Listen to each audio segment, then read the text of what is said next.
An historic day for the ARCA Racing Series. 43 drivers are about to take the green flag at the World Center of Racing. To bring the cars to life, we need the command to start engines. And doing the honors is Greg Miller from AutoZone. And now, race fans, it is time for those most famous words in motorsports. Here to give the command, please welcome back your Grand Marshal, Senior Product Manager for AutoZone, Greg Miller. Drivers, start your engines.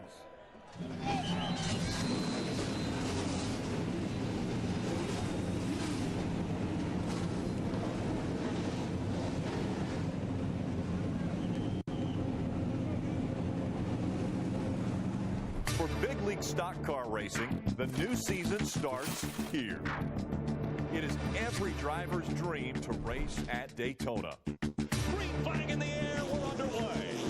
It can also turn into a nightmare. Oh, a big hit on the 60th. Today, a full lineup of veterans and rookies take on this 2.5-mile oval. Bobby Gerhart is looking for his 6th Daytona win. 9-time series champion Frank Kimmel still racing for his first. This race may also see the first woman to win, as several top female drivers will start today. From those ranks, the media spotlight has focused on open-wheel star Danica Patrick's first foray into stock car racing. Two-wheel racing legend Ricky Carmichael is also here, determined to build his four-wheel racing resume. It's the first big race of the season. Big track. Big risks. And big rewards. It's 200 miles of white-knuckle racing from Daytona as the ARCA Racing Series opens up the 2010 racing season. Welcome to Daytona International Speedway for the 47th annual Lucas Oil Slick Mist 200. There are plenty of big stories surrounding the ARCA race today, but none bigger than a 27-year-old from Roscoe, Illinois by the name of Danica Patrick. Wendy Venturini has been following this story since she announced she was going to go stock car racing just over a month ago. Yes, Rick, and the sports media have been following the Danica story, from her move from Indy cars to stock cars, and finally the day has come. Danica Patrick making her debut in stock cars. No longer will the media be writing about it. Now they'll be watching one of the most anticipated race of speed weeks. I spoke with her earlier. Danica, you're a true racer. When we get to Daytona, the goal is to win for everybody, but at how much do you have to take that? You want to get seat time, but also put yourself in a position to win. What's going to be more important today? I think, I want to make sure I get it through as much as the race as possible. Hopefully nothing bad happens at the beginning, because I do need that seat time. It's not going to do me any good if I'm not getting it. But, I think if we're out there and we just play it cool and be smart, I really think that, I think that we can make it to the end and be in some kind of contention. But I'm just going to try and be smart out there. I'm really hoping to get this GoDaddy car to the front of the field and have a good result. And also, the other GoDaddy car did pretty darn good today, too, with Mark qualifying on the pole. So it's pretty exciting for all of GoDaddy and Bob Parsons, who put it all together. Your crew chief, Tony Eury Jr., said you walked pit road this morning. You studied the 2009 ARCA Daytona race. Why are these small details so important? They're not really small because I've never seen the way a start looks. So, it was important for me to see how long everybody was double wide through the corners, and also just to know where those timing lines are, and to also know, where the pit lane really, really does end and how it works. It's, there are sections, little, like 2 sections that you have to go by. It's just new for me. So, and it's just therapeutic. You go out there, you're with Tony, we just see it all. I want to know where my pit box was because unlike an Indy car, first time you see your pit box is first stop. And it's those small details that could get Danica Patrick to victory lane. Good luck today. Thank you. And thank you, Wendy, Rick Allen, Phil Parsons, Darrell Waltrip with you for today's race. Now, one of the biggest statistics I saw there, 81 starts. So a veteran race car driver, but her first ever start in stock cars, Darrell. Yeah, and I was worried about the start, but I just thought about it. She's already used to starting 3 wide at Indy, so this will probably be a piece of cake today. She's a sponge. She was asking so many questions of Tony Jr. and really all the other guys, Kelly Byers, JR Motorsports teammate. She really really wants to learn. She said a few moments ago she really would like to get the bulk of this race in to get some experience. But at the end of the day, she's a competitor, a very fierce competitor, and I know she's going to want to win. She's not the only story in the field today. We've also got 42 other drivers that are going to be trying to make a story for themselves. And with the story, we go down to Jim Trado. And Rick, 51 cars came here for the biggest stage and the biggest race of the ARCA Racing Series season. They all had their eyes focused on a few cars. One of them starts up front, a familiar place at the finish last year. We caught up with the pole sitter a moment ago. And James Busher takes this car that he won with a year ago back to the front of the field in qualifying. James Busher, I got to ask you about the mood right now as we're moments away from what could be a second straight victory in a familiar race car. I mean, it's good for everybody involved. I mean, 51 Phoenix construction cars, obviously really fast. We were fastest in practice, won the pole, and hopefully we can go lead every lap and win the race. But I know that's a lot to ask for, but I think we're capable of doing it. It's the same car that I started from the back with last year and won, like you said, and hopefully starting it up front makes it a little easier than last year. Very strong piece, and again, a full nationwide schedule for him. So as important it is to win, he's here for the W, and that's it, guys. Thank you, Jim. Cars again rolling around the racetrack. We're about ready to get the green flag to kick off the 2010 season. Stay with us here on Speed. Find out who moves to the front first.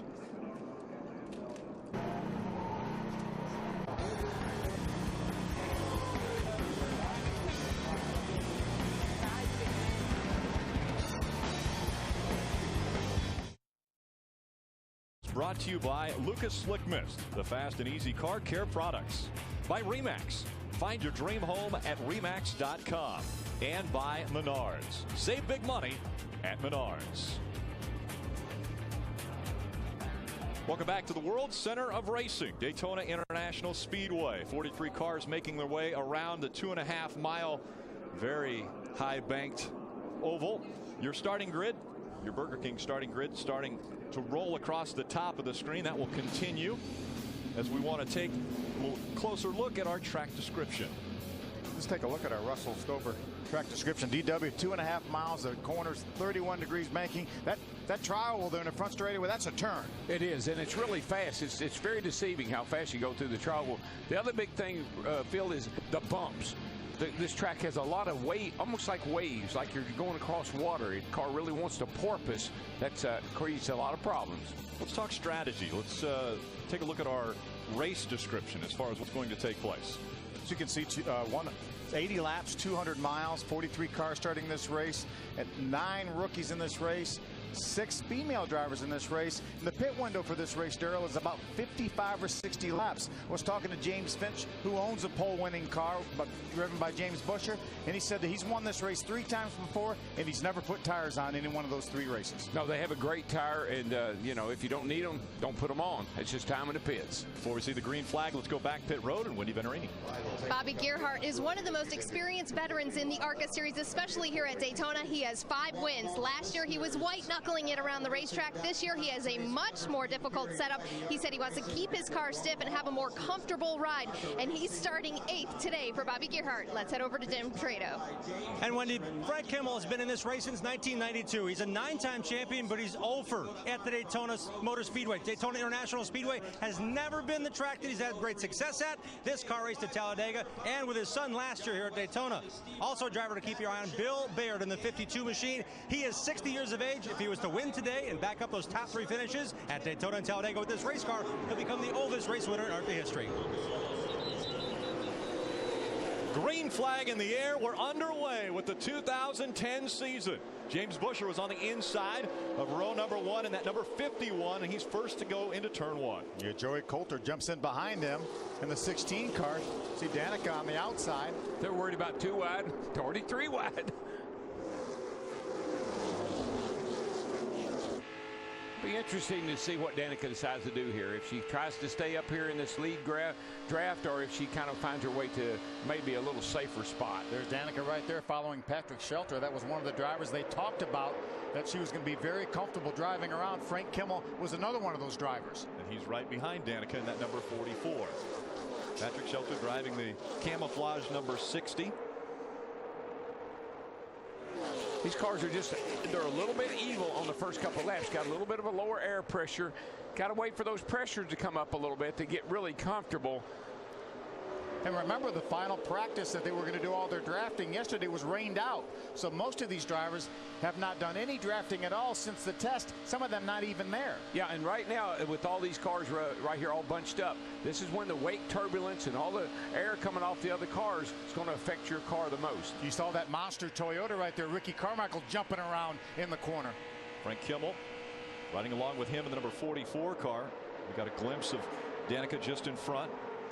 Danica's strategy was to stay on the yellow line. Yeah, every lap I saw her race or practice here yesterday and the day before, she never got off of that yellow line. I mean, she had those left tires on the line the whole time. How difficult is that to see? I'm seeing a glare through the windshield as they come out of turn 4. Not too bad right now. You just start to race windshields clean, but as that windshield gets kind of dirty and pecked up, coming off of 4, sometimes there's a little blind spot for a second. And remember, not many pit stops. If these guys go green a long time, they can go, guys and ladies, they can go, you know, at least 55 laps. So it's not like they're going to get an opportunity to do tear-offs all the time. Over halfway of this race, since it's only an 80-lap race, it's a sprint. Yeah, but you know what I like already, and it's great for Danica, is they're already single file.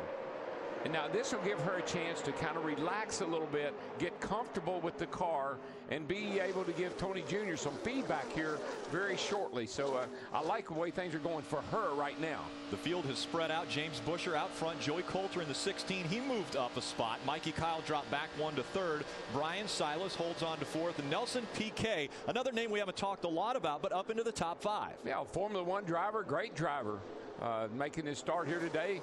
Got a lot of rookies in the field with some good experience. You know, I talked to Nelson Piquet Jr. just before the race started, and he's been under the weather. He actually took some IV at the Infield Care Center, and he didn't come down here for the test, Darrell. He has never tested, never drafted in one of these cars. Yeah, you know what? I'm watching Danica's eyes, and she's not looking around. She is focused on that yellow line. That's all she's looking at right now. She never even looked behind her. Watch. She's not using the mirrors or anything else. She is concentrating on staying on that yellow line. She's probably already moved the steering wheel more in this race than she does in a 500-mile race in Indianapolis. Yeah, that's something that some of these drivers that come from Indy have to get used to. You got to crank on these cars. Most IndyCar drivers want it to drive like a go-kart. And you just can't do that in a big, heavy stock car like this. You got to crank that steering wheel. And that's one of the reasons she said everything was so different from what she's used to. The movement of the cars, moving around side to side, up and down. She's not used to that feeling. Still single file for about the top 10, even back to 15. James Busher held on to the top spot after starting on the pole. Joey Coulter was able to move up a spot into 2nd. Mikey Kyle dropped back to 3rd. How about Nelson Piquet Jr. right now running in the 5th spot? Again, never drafted, never been in a stock car before. He did a couple Truck Series tests. He's actually going to run the Camping World Truck Series race next week for Red Horse Racing. First race in a stock car running in the top 5 right now. You got to admit, Eddie Sharp's got some pretty nice cars, and if you're going to get in a car for the first time, that would be the team I'd want to go with. Fairly calm for the first 5.5 laps from Daytona International Speedway. A lot of drivers trying that strategy of staying right on the yellow line. Yeah, of course that means you can't get past on the left if you're on the yellow line. So you know, it takes a little bit of that, having to watch somebody behind you where they're going to go. You know they're going to go outside. And if they have help. I mean, one car probably is not going to pass. Shelter sideways, big time sideways. Shelter up to the high side of the track. We see Ricky Carmichael up through the middle as well. That was a nice save. My goodness, that thing got loose. Not sure why. It just looked like the car just kind of turned sideways with him, but great job of saving it. Looked like he was by himself. Let's see if we can take a look at what happened to Patrick and what caused him to get sideways. You see him right behind that 55 car. Phil, I mean, there's a tail. You got a big wind down the back straightaway, and if it's going to affect these cars, it's going to affect them getting into turn 3. I think he just was running really fast right there, and the car just got loose. Problems on the racetrack. The 52. Bill Baird. Steve more problems. Cars coming in. We've got accidents on the racetrack. That looks like Leilani Munter right there. Leilani Munter involved. Numerous cars involved in this one. Coming out of turn number 2, the problems started in 2, and they continue on to the start of the backstretch. Unbelievable. Well, the That many cars blocked right there. Unbelievable. That many cars would get in that wreck. 6 cars stopped right there on the racetrack. Look at that. Bill Baird in the 52. That's Steve Blackburn, the car closest to us. The 90 of Leilani Munter, like you mentioned earlier. That's Milka Duna in the 90. Oh, Milka Duna in the 90, excuse me. See, Bill Baird, the 52 car. He's sideways. Just gets sideways and tries to catch it. Catches it one time, just can't get a hold of it, and takes Steve Blackburn up to the outside wall. Obviously, these banks are self-cleaning. They're going to come down the hill. There's Tim George in the 31. Looks like he may have avoided it. And after they come down the racetrack, then other cars thinking they were going to clear it get into this as well. It just always amazes me that, you know, here's our big wreck, and cars are so far back, but they continue to pile in here. Watch, here comes a bunch of other cars that just did not slow down. Here's real time right here. See Bill Baird, he gets sideways and takes Steve Blackburn hard into the outside wall. And again, they're going to come on down the hill. And there's so much smoke there too, Darrell. And you see a lot of guys trying to take evasive action. You know, Phil, they always told us that here comes some other cars that just can't get slowed down. They always told us in the drivers' meetings, if you get loose, crank it left and lock it down. Yeah, that's a good view right there of all that smoke, Darrell. So all these drivers coming in here, even though they were trying to slow down, realize these cars are just about stopped, and they were trying to slow down from 180 miles an hour. Butch Jarvis in the 0, sliding by our cameras. Chad Hackenbrack in the number 58, also involved in this incident. Well, we had Safety about crews immediately to him. 10 cars back there, you think? There were 6 stopped on the racetrack on the backside, but there were numerous cars with minor damage that were. Yeah, here's one right here on pit road now. Hal Martin, the 17 car, with some damage. The 14 sneaked through, but had a little bit of damage as well from Chase Mattioli. Yeah, he's down here on pit road. He's got problems. Looks like Russ Duggar in the 12 car. I saw one of the crew guys say, no, it's all over. Yeah. So they'll pull that car behind the wall. The first big one takes place at Daytona. We'll be right back.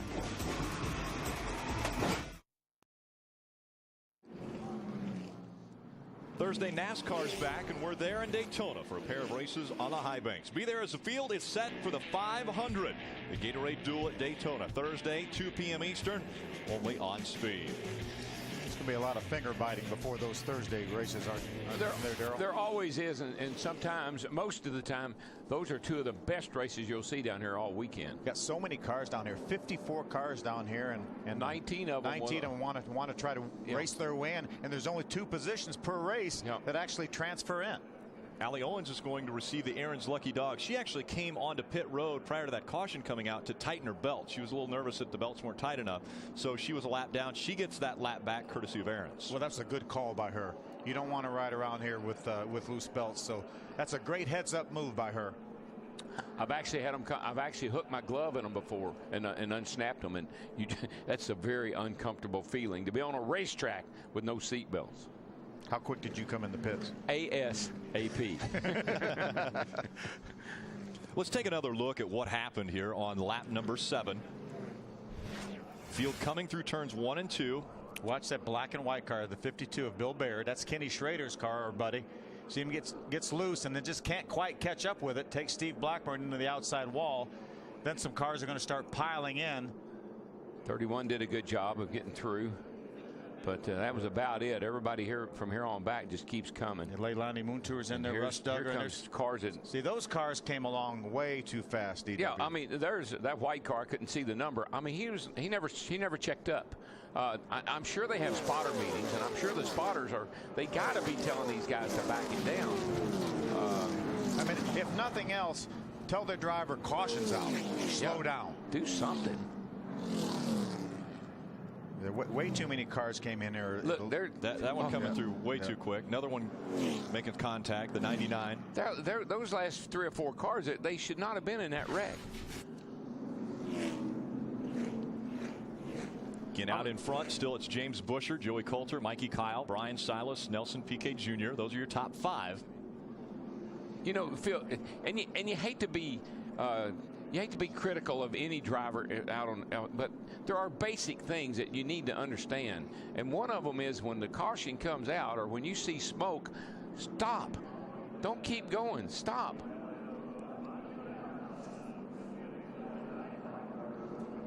So the field will line back up as the safety crews And track officials continue to clean up the debris on the backstretch, just the exit of turn number 2. Let's go back down to pit road and Wendy Venturini. Well, we figured we'd check in with Danica on the radio, figure out how she was doing in these first few laps. She feels pretty good on and off the gas. That's what she's getting comfortable with right now. And Daryl was right. It was a good break for her to get a few green flag laps and get a little bit of a rest, give some feedback to crew chief Tony Eury Jr. If you look on the pit box, they've been discussing the car. She said the car can go anywhere she wanted, even on cold tires, and it is feeling pretty good. The biggest advantage for Danica at this point during this caution, the car that was pitted in front of her was involved in the wreck, the 17 of Hal Martin, so they do have a pit opening when she goes to leave pit road, and that was a very big concern going into today's race. Yeah, you know, when there's no way, this is the best scenario that Danica could have right now. Got single file in a hurry. Now we got a little break here. Catch your breath, get you some Gatorade, and tell me about the car.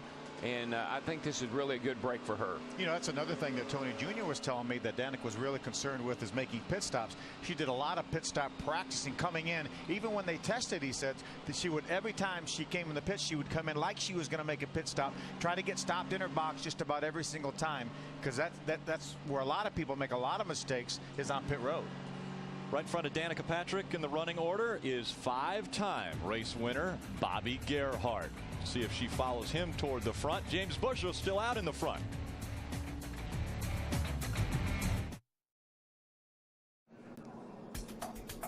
Coverage of the ARCA Racing Series on Speed is brought to you by Hershey's Milk and Milkshakes. Try a new way to indulge in Hershey's. By GoDaddy.com, where you can make your website your domain with a .com name for less than $1 a month. And by Ansell, for over 100 years, the world leader in hand protection. Again, under our first caution from Daytona International Speedway in the 2010 season, and this is why. See the black and white car. That's Bill Baird, the 52, former champion of the series, driving Kenny Schrader's car. Just gets sideways and then tries to catch it. Looked like he caught it one time, then it gets away from him. Yeah, what happened was he went into one real low, and as the car obviously was a little bit too free, and as he tried to chase it up the racetrack, had to put some wheel in it, back end came around, and then he just couldn't keep up. A lot of drivers doing a good job getting by on the inside, but then it looks like some drivers made some contact possibly, and then they guessed high, and unfortunately they hadn't cleared the bank yet. Yeah, what goes up always comes down here at Daytona. It's kind of a rule. If you're going to miss it high. 10 involved in this one. Those are the drivers. Leilani Munter and Milka Duna both involved. 2 of our 6 lady drivers in the race. Josh Richards, great dirt track racer, also involved in the 99 car. A few cars making their way back onto pit road for more adjustments, fixes. One of those cars is Bobby Gerhart. You see him right there, the Lucas car, the number 5 car. This is a bit early. Nope, little strategy, I'd say. You know, probably in that pit. Were they in the pit window? What did we run for laps? I don't think we're quite in the pit window. No, we're not. 55 to 60. That's why I wondered. But you know, there was so much debris over there. DW. Bobby may have felt like he ran through some debris and said, "Hey, let's don't take a chance. Get some tires on this thing. A lot of time left." Yeah. Well, I also think Phil, with the these guys run a 22-gallon fuel cell, and when you get in that pit window on fuel, you know the tires will make it. The guy won last year didn't change, so you know the tires will make it. Get the fuel, and you're done. Bobby had problems with tires a year ago. He had 2 flat tires in this race. Wendy Venturini.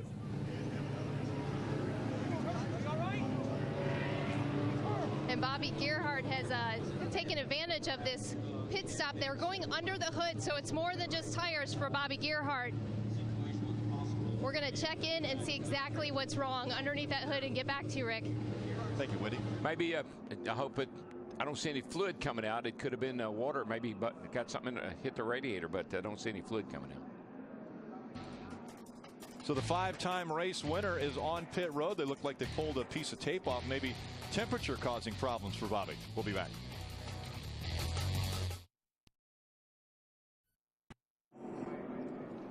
Friday, the trucks are back, and we're there in Daytona for the clashes, crashes, and high-banked excitement. Don't miss the NASCAR Camping World Truck Series season opener Friday, 7:30 p.m. Eastern, only on Speed. DW, you're going to join us for that, right? Oh, yeah. Yeah, buddy. I'm going to be with you a few times this year. Have some fun. We're Me and looking you and forward to Rick, that. and I know Michael maybe even going to join us every now and then. I believe so.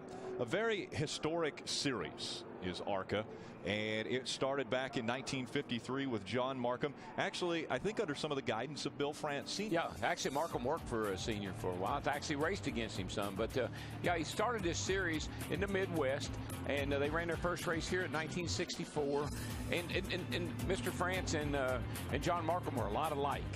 They took care of the guys. It was like a family to them, and certainly this event has grown. There he is. There's and grandfather right there. One of the things he used to do was he always had a pocket full of silver dollars, and if he liked you, or at least that's what he told me, he'd give you a silver dollar. Of course, I found out later on he gave everybody a silver dollar, but that's Mr. Markham right there with Big Bill. There's Big Bill and Mr. Markham, and Big Bill always kind of liked to have a backup. You never know when you might need some drivers or some cars if something didn't go right on the NASCAR circuit. There's a much younger Chris Economaki. Yep. Talking to John Markham. I was on the pole at Nashville in an ARCA race, and there's A.J. Foyt. And I was on the pole at Nashville, and he came over to me. And I was a good bit faster than everybody else. And just before the race started, he stuck his head in the window, and he said, "You like to go fishing?" I said, "I hate fishing. I never fished in my life." He said, "You stink up my show. Me and you going to come in. We're going to sit and talk about fishing for a while." Well, it's one of the most diverse stock car series, obviously, in the world. They race on super speedways, road courses, short tracks, as well as dirt tracks. So it's a very diverse series. These bad boys, when they get on some of those dirt tracks now, the mile dirt is what they run Springfield and DeCoin. And DeCoin. Great racing. Jim Trado. Just an update, guys, on John Wes Townley. He's in one of 5 Venturini Motorsports cars. He's running 7th currently. His spotter, who's been working with him since last year in his transition to NASCAR, is NASCAR champion David Green. The entire time that team has been discussing, did we run something over? How they found out they may have an issue. Billy Venturini, monitoring all 5 of his teams, came on and said, "Hey, David Green, make sure you tell your team you might have run something over. Talk to our spotter," being one of the other teams of Venturini Motorsports. They're going to keep John Wes Townley out there. This young man knows how to race this racetrack. He finished 4th in this race a year ago, but that veteran leadership and the potential tandem of the Venturini Motorsports may come into play. That's one of his team cars right behind him. The 55 car driven by Steve Arpin, so he's got a good teammate to check out his tires. Yeah, we're on one. No, I guess we're not on one to go. Well, they're signaling one to go, but normally they turn the lights off. Yeah, Flagman gave one to go, but maybe the pace car driver didn't get the message. The pace car driver was actually, or the passenger was holding one finger up as well, so I think they just forgot to turn the lights off on the pace car. We're still seeing one finger in the air. Yeah, I think they just turned it. There, the lights went off. So it is next time by. The green flag will fly once again. James Buescher will once again bring the field to the green flag. Wendy. Our 5-time winner at Daytona in the ARCA Series, Bobby Gerhart, on pit road again. And this time, they're making some more tape adjustments, putting more fuel in it. The problem was Bobby's car could not suck up in traffic. He was not pleased at all with the way the car was running. Keep in mind, he came to this race with a more conservative setup than he came in the 2009 Daytona race. So Bobby Gerhart had his crew chief, Billy Gerhart, make some tape adjustments, sealing up the front, and he hopes that the car will now suck up. Looked like they might have been working around the air box at the bottom of the windshield base there. That air box is very critical, particularly when it comes to whether the car will suck up or not. They may have made some sort of a little adjustment there. I'm not sure. And these guys really concentrate on this race because they test at Daytona, they go to Talladega and additionally test. So they really spend a lot of time concentrating on their effort on a super speedway. Well, you don't win here 5 times and not know something about this joint. And so whatever he's doing, I might want to do it myself. Bobby Gerhart has 6 wins in the series, and they all have come on super speedways. 5 here and 1 at Talladega. It's always a good piece. Well, it'll be interesting to see. Is that 51 car so fast that nobody can pull out, or is somebody going to try to race him? It's another new thing for Danica. This is a restart. She had an initial start, did great. Now she has a restart. Field coming back into the tri-oval. Green flag back in the air. We're back underway. I think Danica started to dip to the bottom, and somebody must have hollered at her to stay up there until you get past the start-finish line, because she almost made a move there. 3 wide right in front of her. And cars coming fast behind her. Problems right there in front of her. Sliding down in turn number 1. It's the 22. Oh, and again we've got problems. Craig Gose in the 81 slides into the 22 of Dakota Armstrong. Dakota was running in the 6th position. I think that sometime that engine on the restart looked like it just started smoking. But for the life of me, don't know why that other guy hit him. Dakota Armstrong slid down on the apron. Let's take another look. What looks like he's holding the field up a little bit. He's got John West Townley behind him. Looks like probably some contact there. Oh, he got a push. Yeah, it wasn't the engine so much. He slides back up the racetrack, and that's when the 81 of Craig Gose slides into him. Danica moves up the racetrack to give him a little bit more room. They get all bottled up here going down in the corner. Yeah, and the 22 gets a bump from behind. Up the track he goes. But see, now there's plenty of time here, and it comes down the bank. Yeah. The 81 car has actually started to go to the outside and then turn left at the last second. The 22 was already coming down the hill. One of the things that you don't know because you're limited experience, but the cars are going to come back down the racetrack. That's just what they do. They go up, hit the wall, or they go up, and then they come right back down. So stay high. If you just stay high, you only got to miss him once. And guys, in that situation, Dakota, should have had that thing locked down, but he came right back up the racetrack coming off of the apron. Yeah. That's expected. You hit that flat, the car's going to go back up the hill. But what you learn as you race here is he's going to come up the hill, but he's going to go back down. So you only have to miss him once if you stay high. Really talking more in terms of the 81 car of Craig Gose. Yeah, not the 22 couldn't help what happened to him. He got a little help. There's just entering turn 1. As a matter of fact, he got a lot of help. Yeah, there's no way, I don't believe, Rick, that he could have kept that car down on the apron as fast as he was going down there. Craig ends his day. Jim Trado. Just a quick update, guys. When I heard the radio chatter between the 22 driver, Dakota Armstrong, the crew asked him, "Are you okay?" He said, "Yeah, guys, I had a tire going down into turn 1, so he tried everything he could to get out of the way, but obviously it was not enough in his first attempt here at Daytona." Well, it's a tough finish to a quick race for Dakota Armstrong as well as Craig Gose. 2 cars involved in the second accident here at Daytona.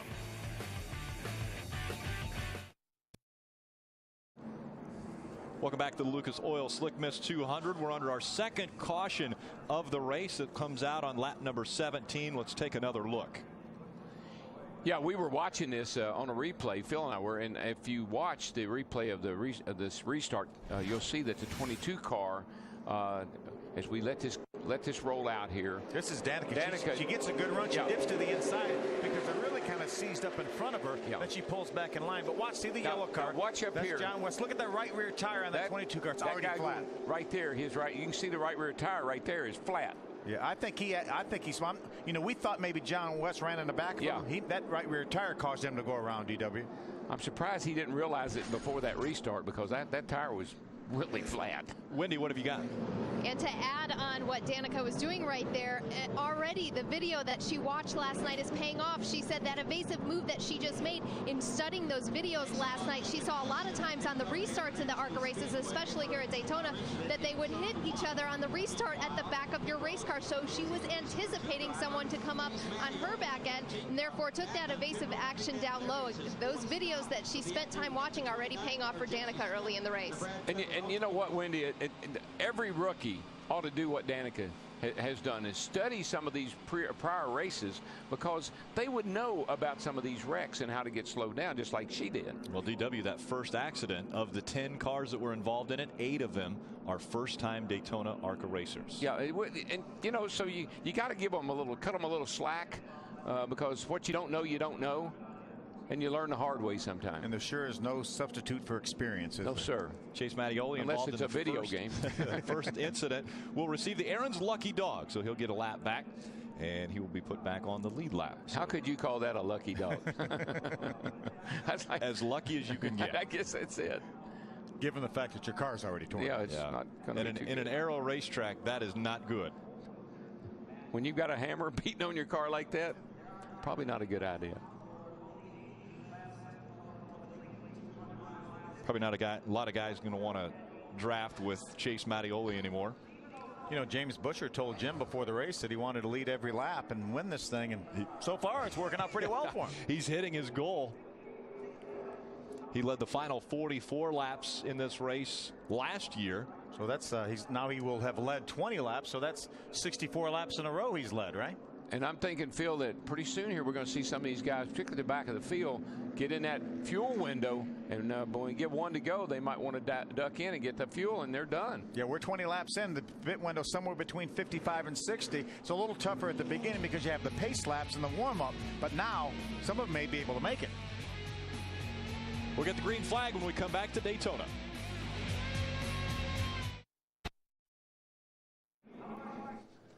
Coverage of the ARCA Racing Series on Speed is brought to you by Alien vs. Predator, 2010's biggest multi-species, multiplayer event. By Burger King, who remind you to have it your way. And by Russell Stover Candies, America's favorite Valentine's chocolate. Welcome back. Setting on a portion of this racetrack. The back stretch and turns 3 and 4 are still in the sunlight, but the grandstands are shading the front stretch all the way into turns 1 and 2. But this is about the time of day, Rick, when they're coming off turn 4, you're going to get the sun right in your eyes here for the next little bit. So got to rely on that spotter, man. Yeah, guys, some of the drivers have been checked and released at the hospital. The 0 of Butch Jarvis, the 58 car of Chad Hackenbrack, the 68 car of Steve Blackburn, the 90 car of Milka Duna, and the 99 car of Josh Richards, all checked and released from the infield care center. Continuing to clean the racetrack, let's go down to Wendy.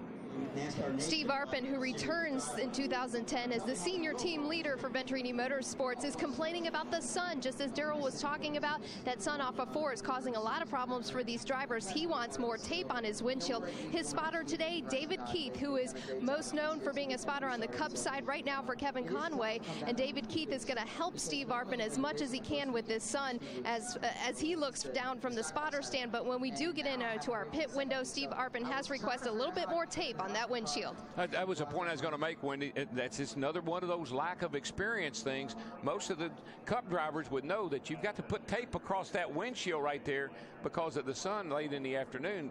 I don't see tape on anybody's windshield. Yeah, at least not down through the middle of the windshield to block from the sun. A guy who's really been rising to the top, Nelson Piquet Jr. running in the 5th spot, Jim. You want to talk about something new. Nelson Piquet is trying to make his stock car transition. He's tested in a truck, wants to run the truck series, but is committed to running in stock cars. This Brazilian has 28 Formula 1 starts, but nothing has prepared him like it has today with this number 16. This is Eddie Sharp Racing. The number 6 is what Justin Lofton carried on his race car to the championship here in ARCA in 2009. Nelson's never driven his car into the pit road, much less been on an oval racetrack and in a tin top. Up top, they have Mike Kalanoff, Matt Kenseth spotter, and Jason Overstreet, very much a part of Eddie Sharp Racing, calling the shots for this young driver. He's very comfortable in this race car right now, but there's a whole lot of radio chatter to keep this former Formula 1 driver in control, running in 5th right now. He started 7th, so a very strong qualifying run. Certainly is backed up right now with an early top 5 run for Nelson Piquet. Yes, that Nelson Piquet from Formula 1 fame. You know, and just think about Scott Speed. He worked with Eddie Sharp and those guys, almost won the ARCA championship. Several races, won several races. Eddie Sharp and his Toyota connection, he's working these Formula 1 drivers in here and making stock car drivers out of them. Yeah, how about the two-wheel sensation of Ricky Carmichael in the top 10?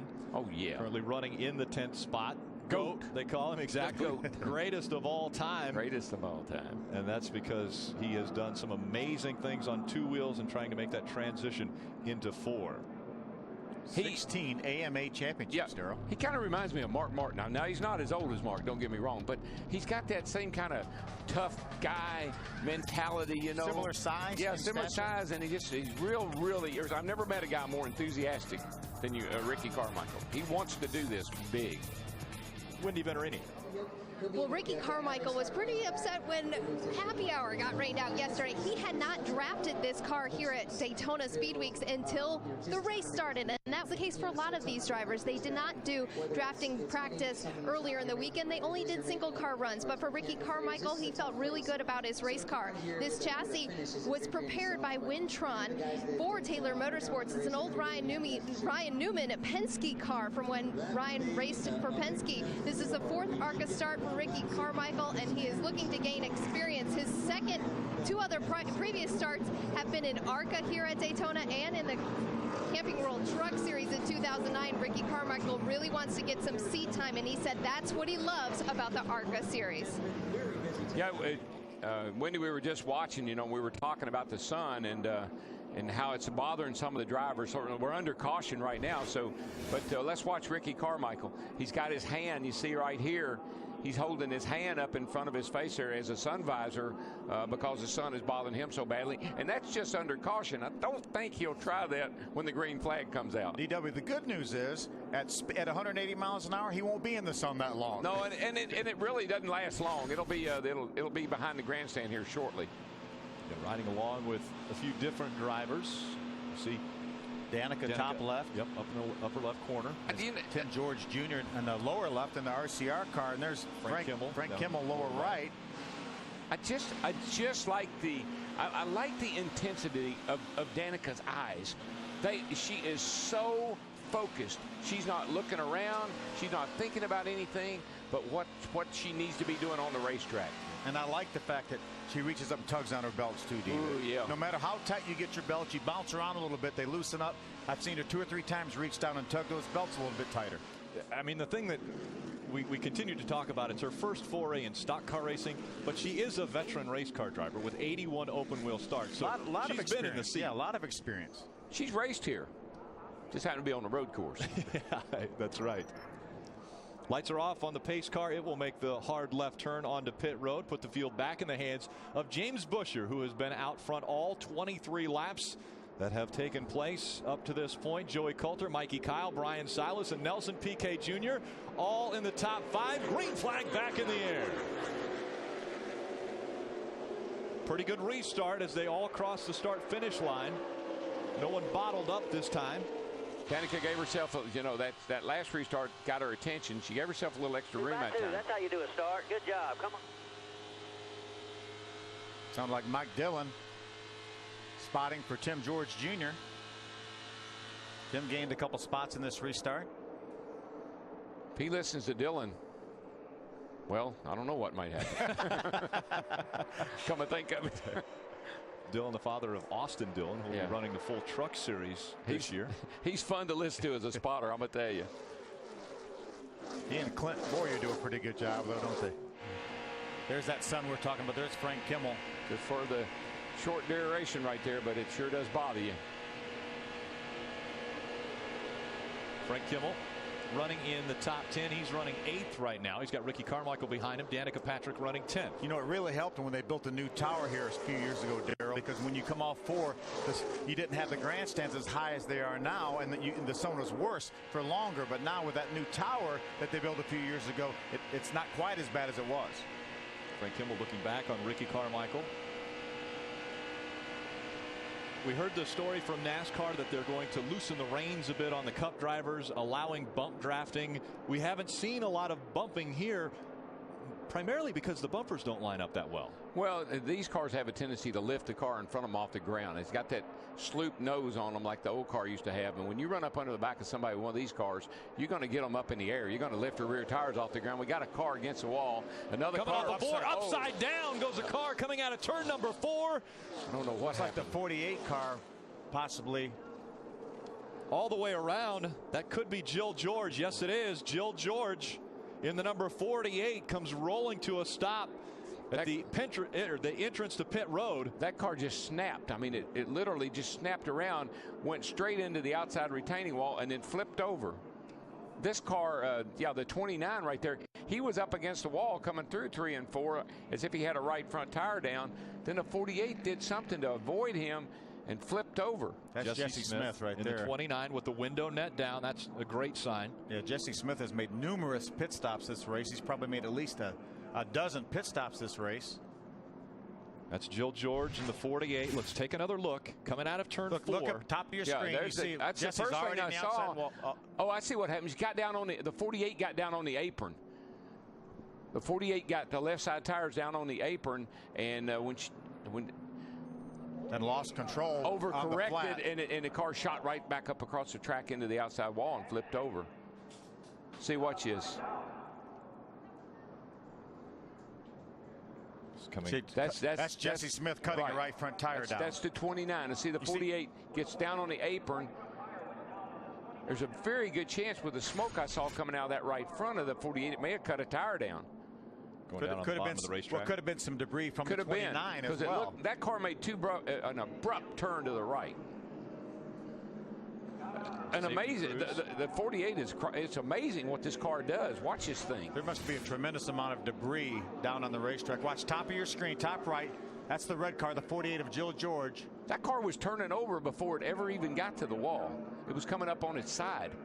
It was that hard of a right turn that it started to roll over, hit the top of the car on the wall, and then back onto its wheels. You saw all that debris on the racetrack when the ARCA officials, pace car, brought the cars down off of turn number 4. They went down through the flat to avoid that entire area where all that debris is. Man, Phil. And look at this. Jill George, the chiropractor from Cedar Falls, Iowa, climbs out of that number 48, and she'll make her way to the ambulance to head to the infield safety care center. I think after that lick, she may need to visit a chiropractor. Yeah, wow. That was crazy. Great to see her get out of that car, though. Yes, most definitely. A lot of damage to that race car. Her day is done, as well as the 29 of Jessie Smith. Our third caution of the day at Daytona.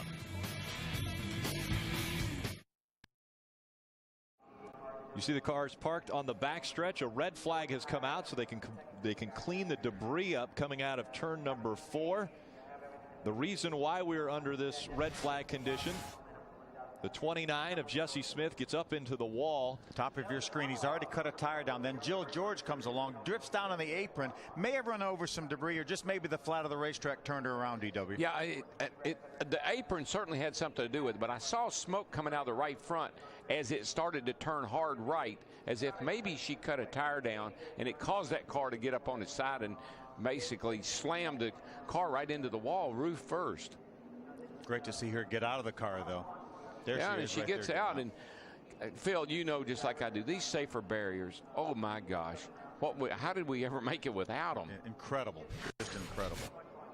And the seat technology, the seats are so much better than the headrests. I mean, we have really come a long way. It's amazing what these guys and gals can go through today and walk away. The McDowell wreck last year at Texas. Yeah, most incredible huge thing I'd ever accident. seen in my life.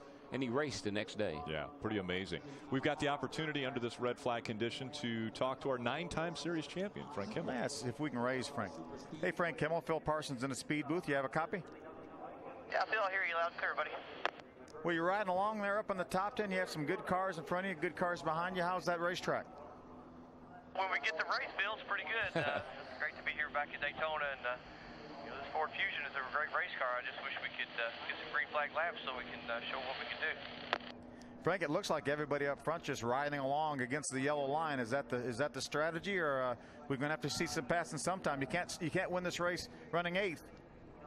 Oh, you're exactly right. I had a couple thoughts about going the outside right there at that run, and the caution came right back out just to see what our car could do out there. But you know, right now the track's still pretty little. I think it looks pretty slick to me. It looks like these guys are having a hard time staying right on the bottom. Our Ansel Ford and Menard's car here is really running well right on the bottom line. So I think that if we get some green flag runs, we get on the bottom and pass some of these guys. Frank, we've run 27 laps. I talked to your brother Bill, your crew chief, before the race, and he said you could probably go about 55. That gets you in your window right there. Are you guys planning on pitting on this caution flag? We're coming in. We're going to put on tires and fuel and go to the end, see what happens. I think that new tires would be good here late in the race, but with all these cautions, everybody's going to be on lead laps, so it'd probably be too hard to give up too much track position. But right now, we're just riding along, buddy. You've had a great career, 9 championships, 70-some wins, and looking for that first one. Good luck, buddy. I appreciate it, Phil. Thanks, bud.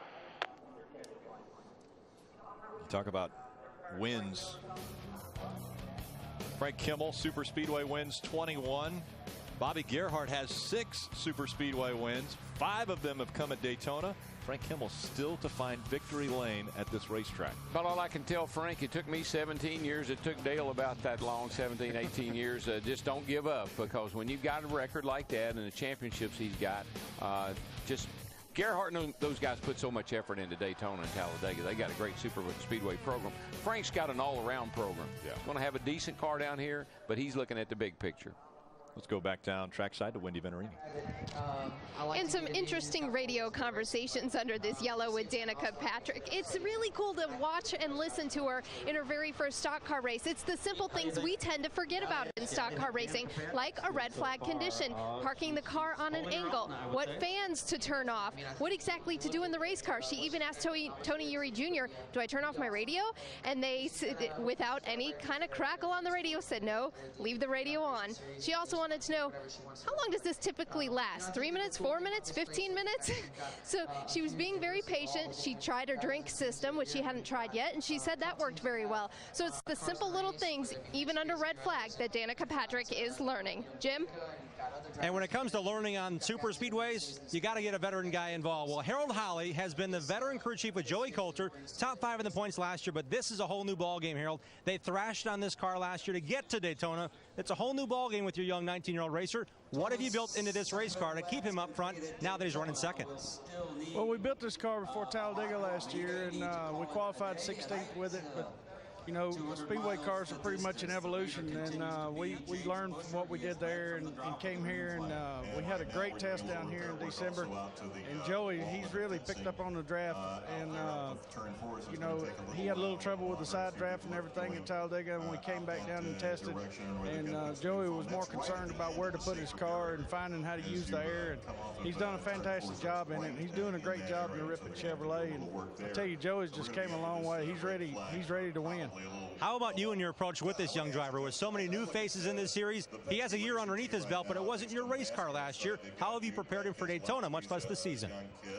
Well, you know, Joey and I sat down and talked about the draft, and you know, Joey's he's going to engineering school, and he studies racing, and he studies tape and everything as hard as he studies to go to class.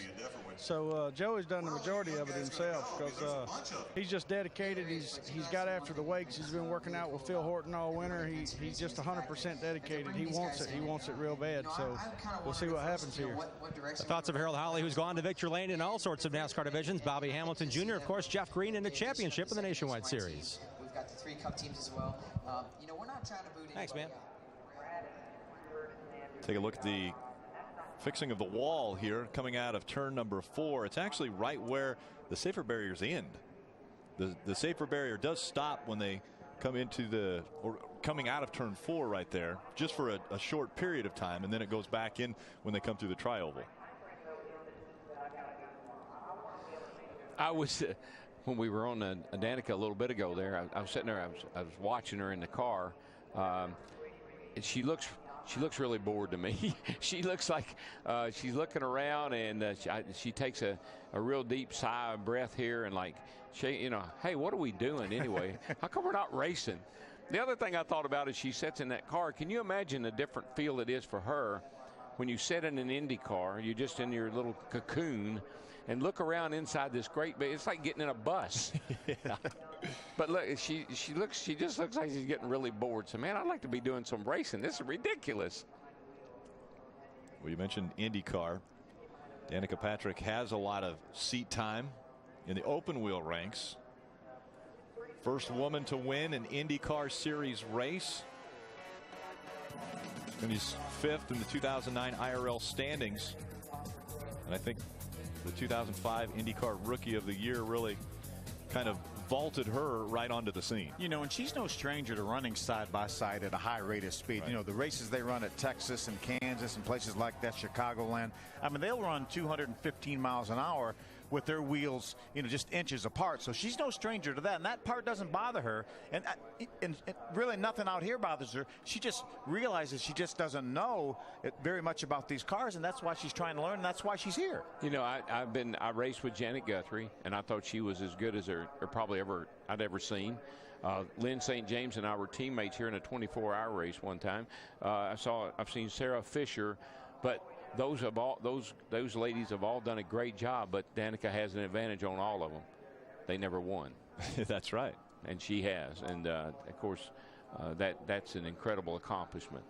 We're 27 laps into this race, and before the race, we heard Danica Patrick say seat time is very important, and I think she has done exactly that up to this point.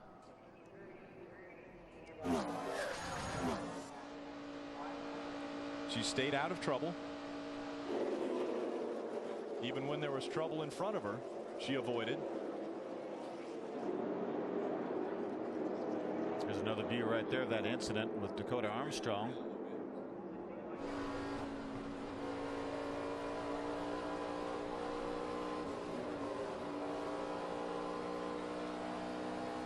I think she's done absolutely everything that could possibly be asked of her to this point. Again, Danica just one of 6 female drivers that started this race. Here is where they are standing. Only 3 still remain in the race. Jill George, the most recent to fall out of the race after the big accident coming out of turn number 4. Okaduno and Leilani Munter were involved early on in accidents. There's people that think Allie Owens is she's got a shot at getting up there and mixing it up a little bit here as things unfold, I think. Yeah, she's made some pit stops. That's why she's running as far back as she is right now. Jennifer Jo Cobb also has quite a bit of experience. Has run the ARCA car some, as well as some trucks, and actually going to run the truck series this year, the Camping World Truck Series, starting next week right here in Daytona. That's right, Wendy. Well, our leader, James Busher, has been patiently waiting for this red flag as well, and not much radio communication, not quite as much that Danica Patrick has had, other than he's pretty comfortable in the race car. He's had a good job protecting the outside line, according to his team.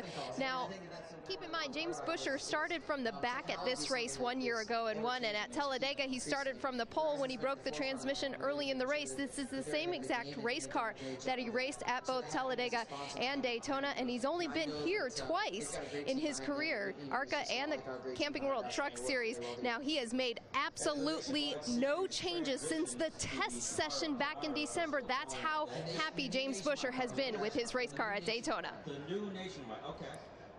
Thank you, Wendy. And again, the reason for this extended delay is they are continuing to work on the wall here at Daytona, where Jill George got into not only the wall, but maybe a little bit of the catch fence. We'll be right back. Prepare to face the inferno as the high-flying renegades of Supercross go bar to bar on speed. James Stewart, Ryan Dungey, and the world's greatest riders torch the track, defy gravity, and ignite a firestorm of high-speed competition. With a burning need to top the podium.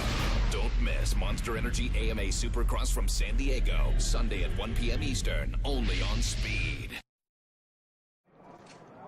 Crew chiefs have just told their drivers, fire the cars back up. We're about to go back racing. But before we do that, we're expecting most of the field, if not all of the field, to duck onto pit road and have potentially their final service done to the race cars. You know, we had a few drivers pit back on lap number 23, so they actually could stay out here if they wanted. Maybe gamble, get some track position. Mark Thompson, Allie Owens, 2 of those cars, as well as Terry Jones and the 32 of Justin Marks, who is with a great team this year, going to run the full schedule of Wintron Racing. How about Bobby Gerhart?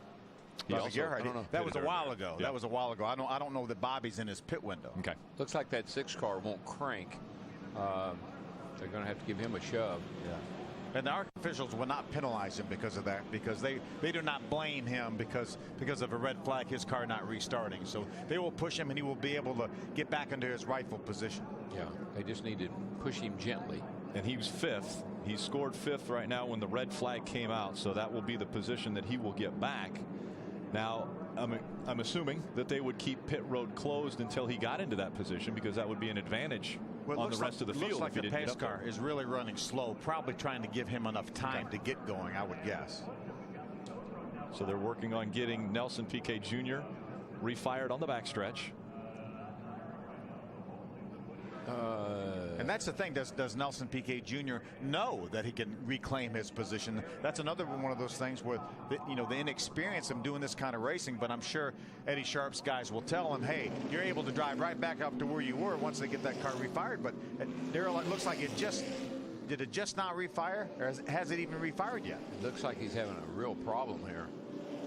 Again, Nelson Piquet Jr. in that 6, struggling to get the car running. I don't think it's running yet. Of course, the pits aren't open this time by, so. Yeah, they're going to leave the pit road closed right now, and that may be because of this situation with Nelson Piquet Jr. But I'm just not sure why the car hadn't fired. It's got to be something more terminal than it just wouldn't. The starter wasn't working, or maybe the battery's dead. In this situation, we always hear, well, the kill button on the steering wheel, could that be bad? Or Boy, that would you have happens. used that? Or so many times drivers hit those things and don't realize it. I think there are systems that there's a light involved now that if you've hit that button, I think it has a light that tells you have, but not all systems are that way. I've seen a number of times a driver hit that while he's sitting there not doing anything, not paying any attention, and then the car won't start. And being a rookie in these cars, you may just not know. But that's where it's a crew chief job to say, okay, hit the kill switch again, just in case you bumped it the first time. Right. During this red flag condition, we listened in between crew chief and driver of the 17.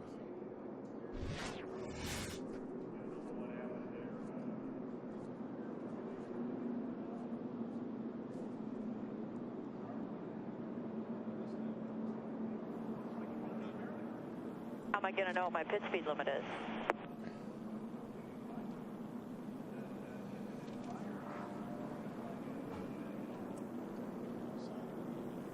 Nice and easy here. Nice and easy.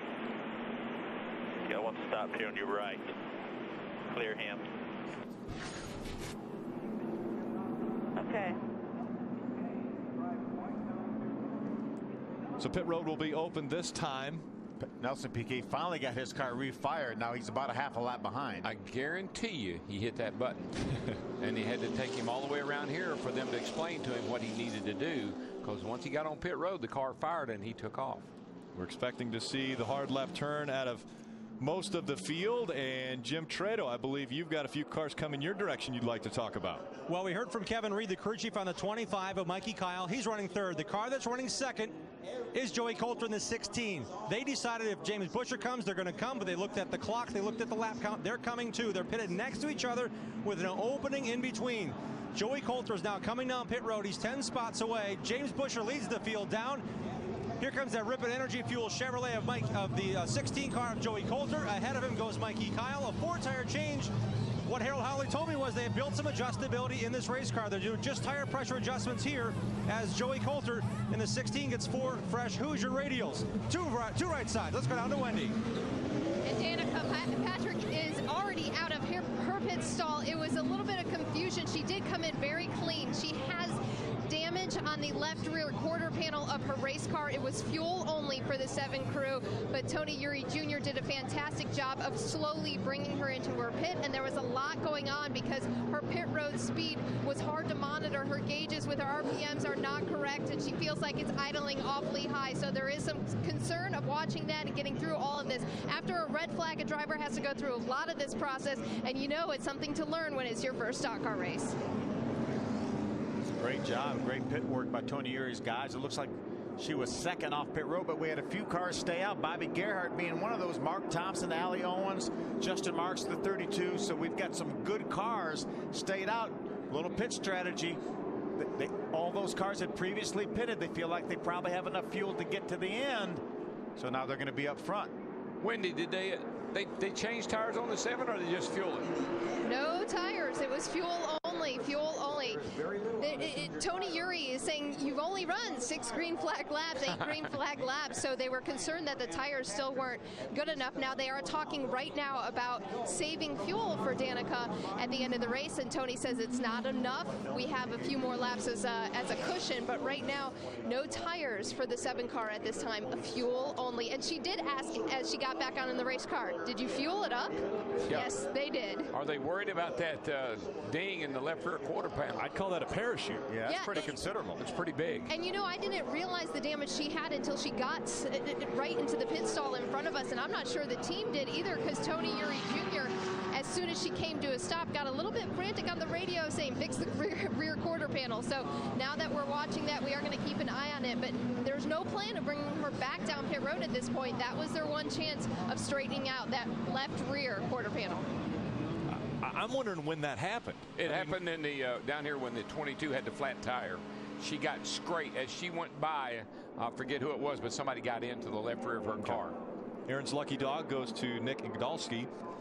He will get a lap back in that number 1 car. So Nick will be back on the lead lap. I think we may be in a situation now where we're not going to see the single file racing anymore because we have James Buescher, who obviously has a fast car right now, running 5th. Some of the cars in front of him, he's not seen this entire race. So I think now we may see some guys and girls going for the lead, maybe. Well, you know, I think the 5 car certainly is somebody that could run with the 51, Bobby Gerhart in the 5. But I tell you, that 51 car of Buescher's, he's going to be in a hurry to get to the front because he knows this race. It's getting dark. Jim Trado. Real quick, guys, Mikey Kyle came in this race in the top 3 on pit road. They changed 4 tires. They hung up the left front. He went out 25th. So the car that was fast all by itself, or with 1 car ahead of him, will have nearly half the field to collect, and hopefully teammates will help him get back to the front for Venturini Motorsports. A horrible stop puts him well back in the field. Top 4 did not come onto pit road. That's Bobby Gerhart, Mark Thompson, Allie Owens, and Justin Marks. All 4 very good race cars. And 2 of those from the same team, Venturini Motorsports, Mark Thompson and Allie Owens. Now you've got James Buescher back there in 5th. Danica Patrick in 6th, just behind James Buescher. So we'll see if James does get a little impatient, wants to go up there for the lead. Maybe Danica will follow. Most of the trouble we've had so far have been sort of middle of the pack on back. If we're going to have trouble now, I got to believe it's going to come from the front of the field now because, like you said, these guys are going to get a little bit racy here. Coming into the tri-oval, Bobby Gerhart leading the field, 5-time winner of this race. Green flag back in the air.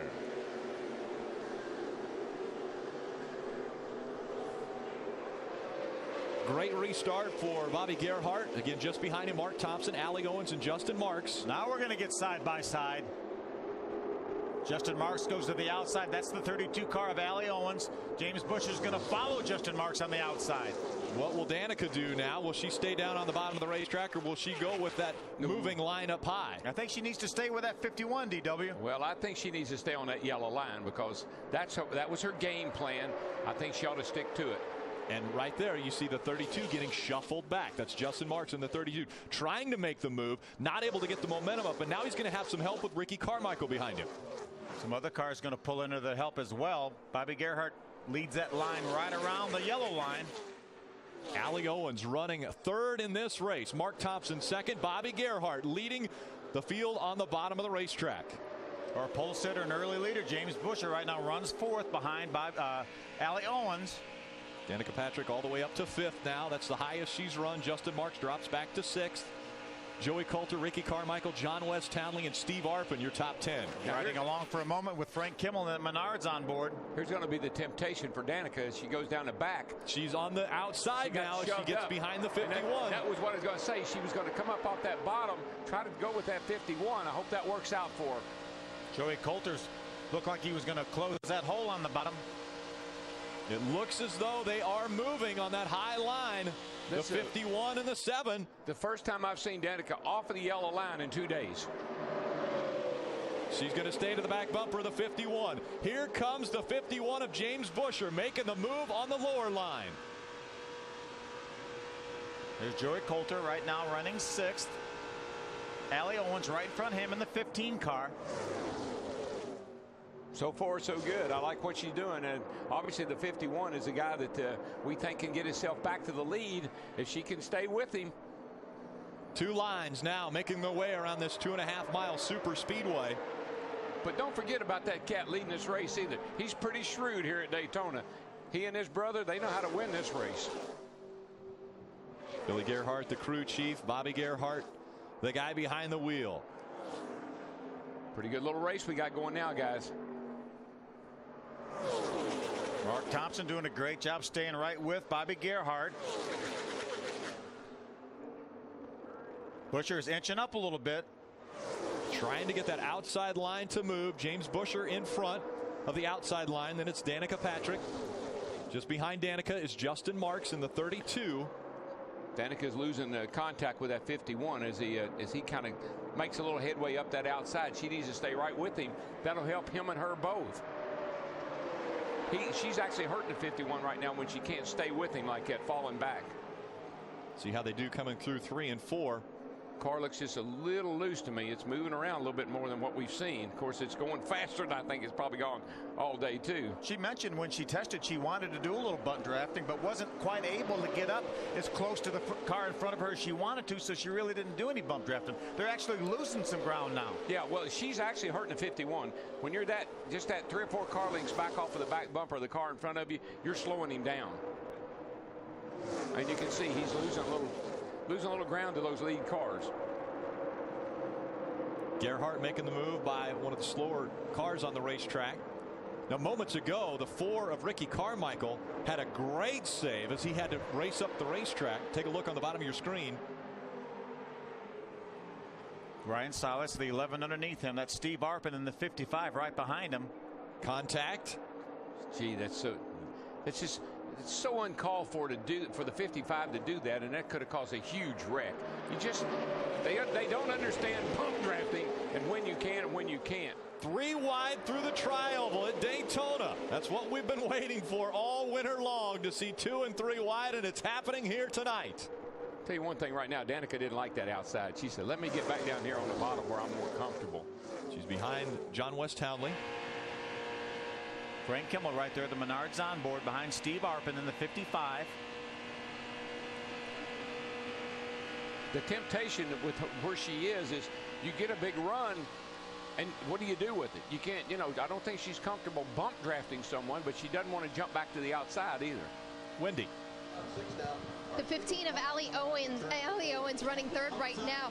She had pitted much earlier in the race. Of course, she had belt issues earlier on, and then she came in at lap 23 and got tires. Allie Owens feels really confident about her race car. She told me before the race that her car is a pusher, which meant if she could get to the front after qualifying 19th, she knew that she would be able to stay up there in that draft, and Allie Owens is proving why she deserves to be up front right now. Allie Owens out of Daytona Beach, Florida, kind of living the dream right now of a race car driver. Growing up watching stock cars go around this 2.5 mile super speedway and then getting the opportunity to get behind the wheel. Been some great drivers come out of Daytona Beach. Marvin Panch, Fireball, all from Daytona Beach. Ooh, Mark Thompson got a little loose there trying to get back down to the yellow line. Yeah, you just there's some bump drafting right there. You just can't cut the thing to the bottom just like that and not expect it to move around a little bit with you. We saw Danica get into the back of John West Townley. Yeah, Danica, she wants to bump John West. She's been right up there, but I think she's a little concerned about where to do it. I think she doesn't have the experience, and she knows it would help both of them, but she's afraid to do it, I think. Bobby Gerhart last pitted DW on lap number 15. So if this race goes the distance, that's 65 laps. Now, there are a lot of those laps were under caution that he will have to run. Allie Owens, Mark Thompson both pitted on lap number 23. So they have about 8 more laps of fuel than does Bobby Gerhart. DW, let me ask you, right now we've been seeing John West Townley move around quite a bit in front of Danica. Does that get you up on your nerves a bit? Well, I think it confuses Danica because she doesn't know what he wants her to do. Do you want me to go with you? Do you want me to push you? Do you want me to stay here? I think that's one of those things, learning things she's going through right now, but she's doing the right thing. Hold your line, stay where you are, and let it come to you. Now, see, she's starting to drift up the hill here. She feels like she can make a pass, but that gets you in trouble. She has Patrick Shelter right behind her. Single file to 60. Patrick pulled in behind her. You get such a run because of the draft that you feel like, man, I can go by all these guys. Being patient. We saw it with James Busher, too, because, he thought he had the fastest car. He led the early part of the race. He jumped to the outside, had some help, wasn't real tight behind him, and he wasn't able to go anywhere. No, you can't. You got to stay down there on that bottom, protect the bottom, and let it come. Let somebody else move up, and you'll go by them. Those bumps coming through turn number 4 really get the cars moving up out of that bottom groove. This single file line again. For her, it takes a lot of discipline, which she is very disciplined, to stay right where she is. We'll be right back with more Green Flag Racing from Daytona.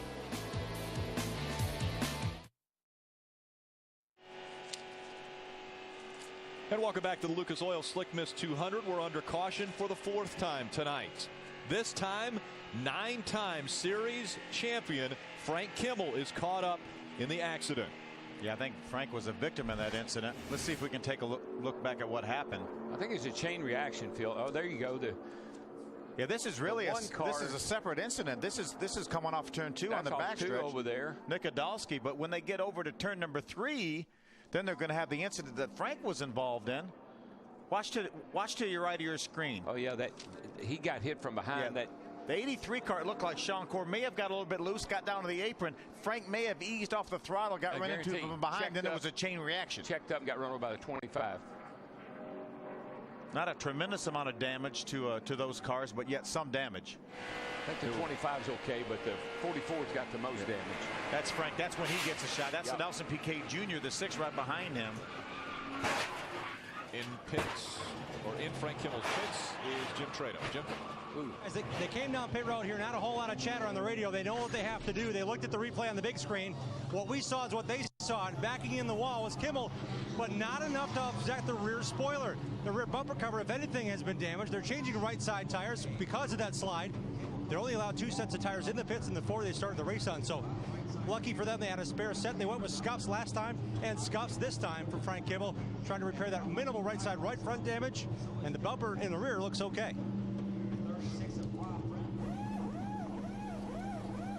Frank Kimmel was running 13th, and Mikey Kyle was running 16th at the time of this caution. Brad Smith, the 26 car, will be our Aaron's lucky dog. Frank saying make sure to check the front fenders. I think Frank obviously can continue on, but they've got a lot more. Next time in, yeah, he got a lot more damage. He's going to have to come back and work on it some more. We're only seeing the good side here. The right side. The right side's got a lot of damage. Around the rear back there, and I think it's still got a tire rub on the front where we get up to speed. Look at the front balance too there. Yeah, that's very critical. That's very critical, and it's rolled under. They got a lot of work they need to do if he's going to be anywhere near competitive, which I don't think he will be. Reminiscent of 2009 when Frank Kimmel gets involved in an incident. We'll be back.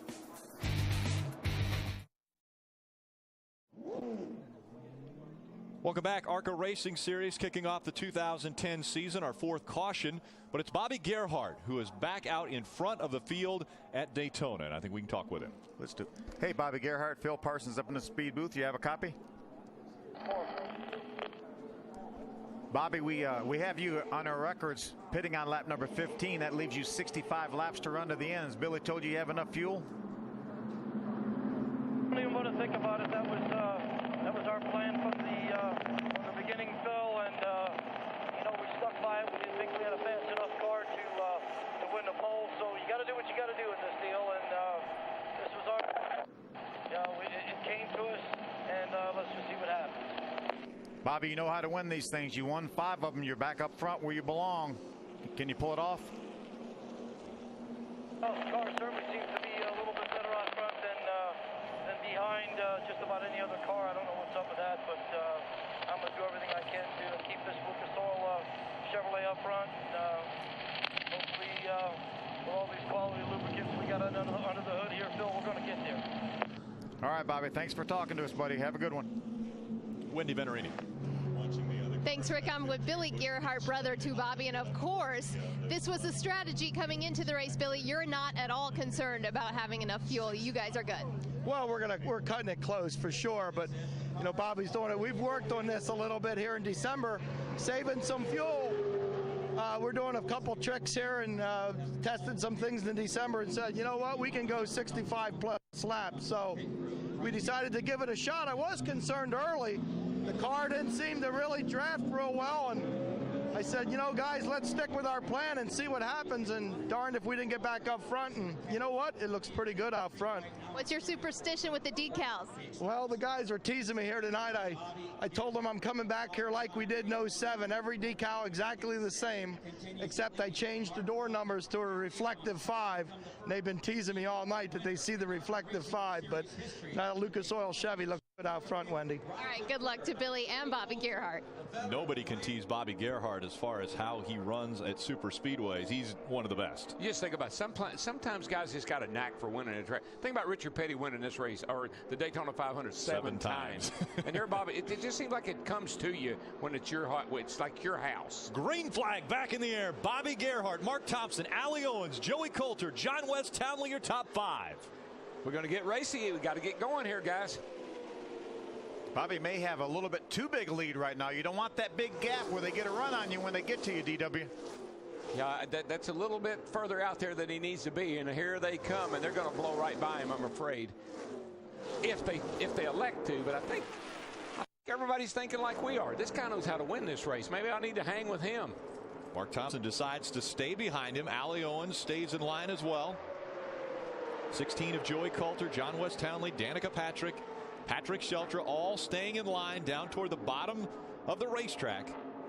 Once they get up to full speed now, Bobby's in a good position. He's really most vulnerable on those restarts, especially if he gets a big gap and they want to gang up on him. Yeah, I think right now that everybody's just going to kind of hold their position. It's the hardest thing to do because with the draft, you just feel like every time you go in a corner, I can pass these guys.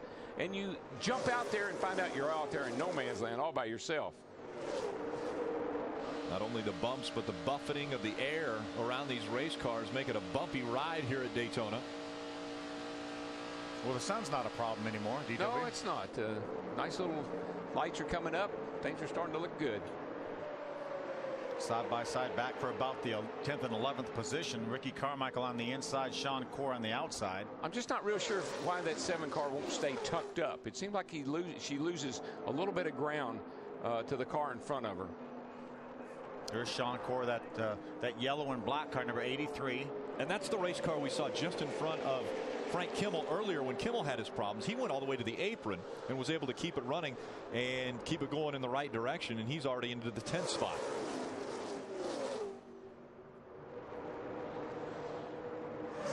Bobby Gerhardt's up off that bottom a little bit, not quite leaving enough room for anyone to stick their nose in, but I think right now he's convinced everybody's going to follow me. And we've seen this before from Bobby Gerhardt. It's his strategy. He'll come up the racetrack just enough to block anybody from trying to go high, but not high enough for anybody to pass him on the left. Could be just missing the bumps a little bit because it's pretty bumpy when you get right down on that bottom. So he might be going around a couple of bumps that upsets his car. Mark Thompson still tucking in behind. Allie Owens is running third. They're protecting that left side. I'll say that. They're turning hard left to get back to the yellow line. Boy, I tell you right now, Sheltra is wearing Danica's back bumper out. Remember, Patrick had that horrible incident late in the race coming off turn number 4, actually broke his back. Ooh, he slides up the racetrack. Danica up the racetrack. Danica does. What happened was Sheltra's been pushing on her, and I think he just finally pushed her up out of the way. And now she gets shuffled out. We'll see if she finds a spot to jump back down. Oh, yeah, she'll find one. Just wait a second. Right behind that 4 car. And it's so frustrating. You're telling your spotter, let me know when I can get down. Let me know when I can get down. He says, 1 more, 2 more, 3 more. Side. Still got 2 more down here.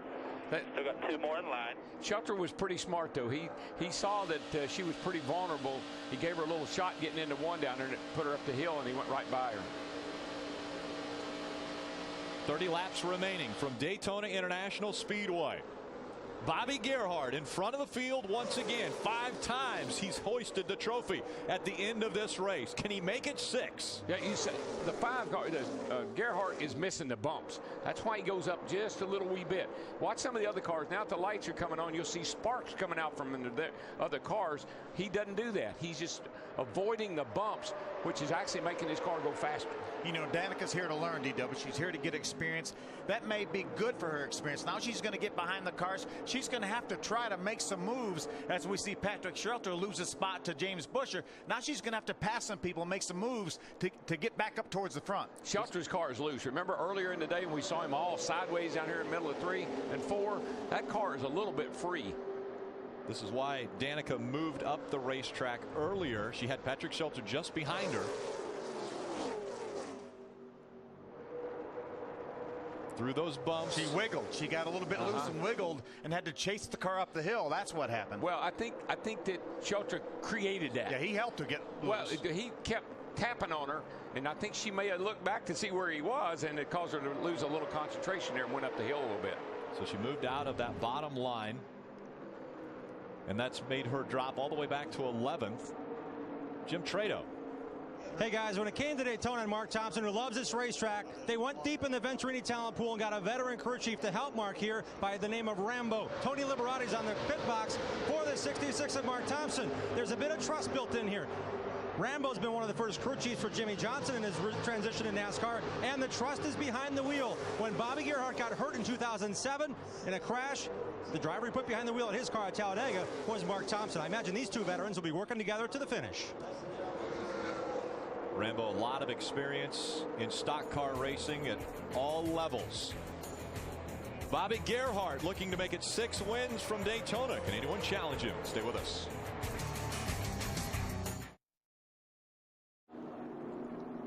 Welcome back to the Lucas Oil Slick Mist 200. We are under our 5th caution, and this time, well, the spotlight has been on her all evening.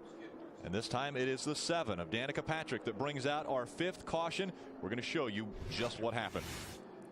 Watch this now. That's Tommy Joe Martins right behind. Tommy Joe Martins.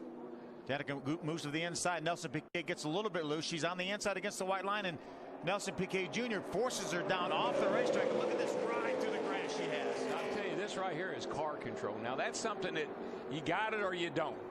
And that's impressive right there to get that car that far out of shape, hang on to it, not hit the wall. Tony Jr. helped her a lot because he kind of helped her get through that, but that was amazing. That was a great job right there. She's going to come right at us here. Yeah, Piquet's going to force her down underneath the pretty good contact right there. She goes right through the grass. The thing I like, DW, is she's this sideways, and when she gets straight, her wheels are straight. She doesn't overcorrect and go into the outside wall. Well, that's what I was telling you earlier. Lock it down, turn left. She's on pit road now. Wendy Benarini. 4 tires, fuel, 3 rounds down on the track bar. Some major adjustments for Danica Patrick. She wasn't happy with the race car right before that, so this is giving them a great advantage to get fresh tires, make the adjustments. She was sliding around the nose and was a little bit loose on that race car. Now she does have a little bit of slight damage. They're going to work on that with the hammer. Of course, she has some left rear quarter panel damage from earlier in the race, but what a fantastic job by everyone on this crew. The spotter, TJ Majors, the crew chief, Tony Eury Jr., everyone walking her step by step. Get on the gas, get off the gas, exactly what to do through that wreck, getting through the grass, and now coming down pit road. The crew is going to continue to work to get every little piece of tape exactly how they want it and get the fenders exactly how they feel they should be under this caution, because we know there's not many cars left out on that racetrack. So when we go back green, Danica has a very good chance of getting back to the front of that draft. So a little bit of damage to the right front, and that's because when Nelson Piquet Jr. came down, didn't know she was there, came down and forced her down into the grass. Yeah, she was on the inside of a 3-wide situation there. Nelson Piquet Jr. didn't realize, I don't think, that she was down below him, and he forced her down off the racetrack. Did you hear the roar? The roar of the crowd here at Daytona. She has some followers here at this racetrack. She comes back off of pit road and the crowd roars. Well, that was a great job. I just got to tell you, to hang onto a car in the grass, bring it back out up on the racetrack, and not spin that thing around and back it up in the fence. She did a great job. I love Tony Jr. He was talking to her, clutch it, brake it, gas it. And you know what? A lot of times I'd say the driver wasn't paying any attention. She was paying attention. Take a look at her hands here. This is when it happens. Right now she's just riding along straight, then she gets hit. She's got some quick hands. Look at that, IndyCar style. Let go of that steering wheel. Look at her. And the car almost righted itself. But the thing I like, when it did straighten out, she didn't have the wheels cut all the way to the right where she was going to go back up on the racetrack. You know what it was just really quick hands, and how she was letting go of the steering wheel almost to let the car straighten itself out. Got another right front there, Sherm? Yeah, this right front, they got to come back in. She hit that PK's car pretty hard. They've got a good bit of damage here they need to work on. Watch your lights here. Do whatever you got to do to get it straight. Keep me posted where it's at. Wendy. Danica Patrick does have to come back down pit road. There was a right front fender rub going on, so Tony Eury was not happy with what he saw as she comes down, and they are going to clear that fender a little bit more, get some more fuel in it, and keep in mind her spotter. They have a couple spotters here at Daytona. The front stretch spotters, Chip Ross, the back stretch spotters, TJ Majors, and of course they have Kelly Byers also on the back stretch giving advice throughout the day. So Danica Patrick has done everything she needed to do up to this point. The only problem was that fender damage, and it looks all clear. Tony Eury gives her the go. You know, one thing about her right now, she's mad. She's mad she got taken out. That's exactly right. She might be mad, but she's probably pretty happy too. She's going to want to get up to speed as quickly as she can, because they're going to be coming out of turn number 4 and the field will be getting the green. She will be wide open going down the backstretch. Yeah, I still don't think they got that right front fender right where it needs to be, and that's a critical part of the aero package on these cars. So the pace car makes the left turn onto pit road, and that puts the field back in the hands of Bobby Gerhart. Mark Thompson just behind him. Allie Owens, Joey Coulter, John West Townley are top 5. Green flag back in the air. Well, Gerhart can get, he got a great jump on these restarts. Now he's going to have a lap car in between he and Thompson. So that's Mikey Kyle in the 25 car. Remember, Mikey Kyle is a teammate to Mark Thompson and Ellie Owens in one of the 5 Inter Indy cars. Looking to the outside. Allie Owens running in that 3rd spot. There's Joey Coulter right here, the Rippet car running in the 4th spot. 25 needs to ease out of the way, ease out of it and let these guys get by now. That's Mikey Kyle. Here looks like a run for Mark Thompson. I wouldn't do that. You're going to get freight trained. Thompson looked to the outside, but again, Gerhart using all the racetrack. He moves all the way up the racetrack to stay in front of that 66. Allie Owens has got, Thompson's leaving a door open for Allie. She's going to stick her nose in there, and he's going to try to come down. That's going to be our next caution. We're getting close to the end here. We have 23 laps to go, and with all this playing nice is going to go out the window here in a little bit. Jim Trado. Oh. Hey guys, Mark Thompson under caution was talking to his crew chief. He said, I'm better than him through the tri-oval, but I can't get lower than he does. He's sucking on the yellow line. His crew chief, Tony Labrati, said, do what you need to do. I don't care where you pass him. You know where his weaknesses are. You've got the race car. It's in your hands now. But Mark Thompson closing in on the 5 of Bobby Gerhart, thinks he's better through the tri-oval, and that's right where the finish line is. Well, we've talked about Danica most of the race. You got to give a tip of the hat to Allie Owens, too. Here she sits running 3rd, very patiently sitting there. And if Mark Thompson's not careful, she's going to be right by him. We talked about Allie on one of our NASCAR live show and said that we may have a female win here at Daytona, and it might not be Danica. It may be Allie Owens. She's in a great position right now. She really is. Joey Coulter tucked in behind her. Then is John West Townley behind Joey Coulter. James Busher, your pole sitter and early leader of this race, is back to the 6th spot. Justin Marks 7th. Patrick Sheltra 8th. Ricky Carmichael is 9th, and Steve Arpin rounding out our top 10. That 51 car really surprised me, Phil. I thought he would drive to the outside and go right by these guys and get problems. No. At the over and over, it's the 06 of Barry Fitzgerald, and he comes to a stop. He's already taken the window net down. Yeah, that was coming out of turn number 2, I believe. Yeah, it is. You see him moving around in there. That's a good sign. It looks like he's trying to get unbuckled. Safety crews to him quickly. Why are these cars turning over today? Every time you look around, there's a car turning over. And this one was sideways until it got into the grass, and then around it went. Watch top of your screen. The green and black car, that's Barry Fitzgerald. It gets a little bit loose. Just slides off the racetrack and just turns around backwards the wrong way. These cars they're the way they're set up. When they go on the left side like that, it's just almost they turn over. It's the way the cars are set up. A violent ride for Barry Fitzgerald in that 06. There's another view coming off turn 2. And he wasn't in the grass. He was already flipping before he got to the grass right there. So it wasn't a situation where the unevenness of the grass. No, but when it hit the grass, it did a whole lot more bucking around. I can tell you, the grass is rough, man. 5 times that car did a tumble. Again, if you're just joining us for NASCAR Race Day at the bottom of the hour, that will be coming up next. We have 21 laps to go in this one. The safety crew is attending to Barry Fitzgerald. We'll be back with more from Daytona after this.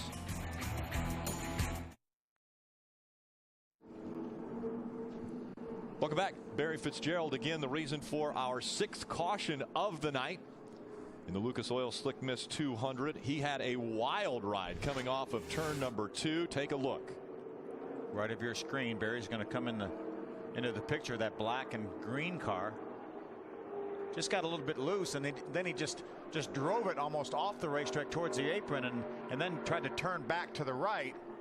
When I say that it's a setup, Phil, it's because the left side springs are soft, and when the car lays over on the right side springs, then the car just has nothing to do but flip over. There's no give there. Real time. Plus, if you run a chain on a sway bar, which is real technical, you don't want to go there, but that'll even help. That'll even make it do that. Or not make it, but will be a part of it. Barry Fitzgerald climbed out of that race car and walked to the ambulance, so that is a great sign. Bobby Gerhart still out in front. Mark Thompson running second. Allie Owens, the Daytona Beach native, running in the third spot. Joey Coulter and John West Townley are your top 5. Stay with us.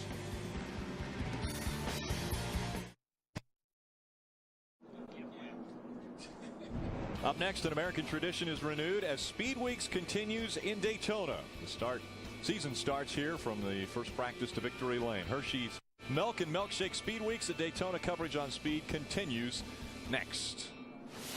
And again, following us here on Speed is NASCAR Race Day, built by the Home Depot.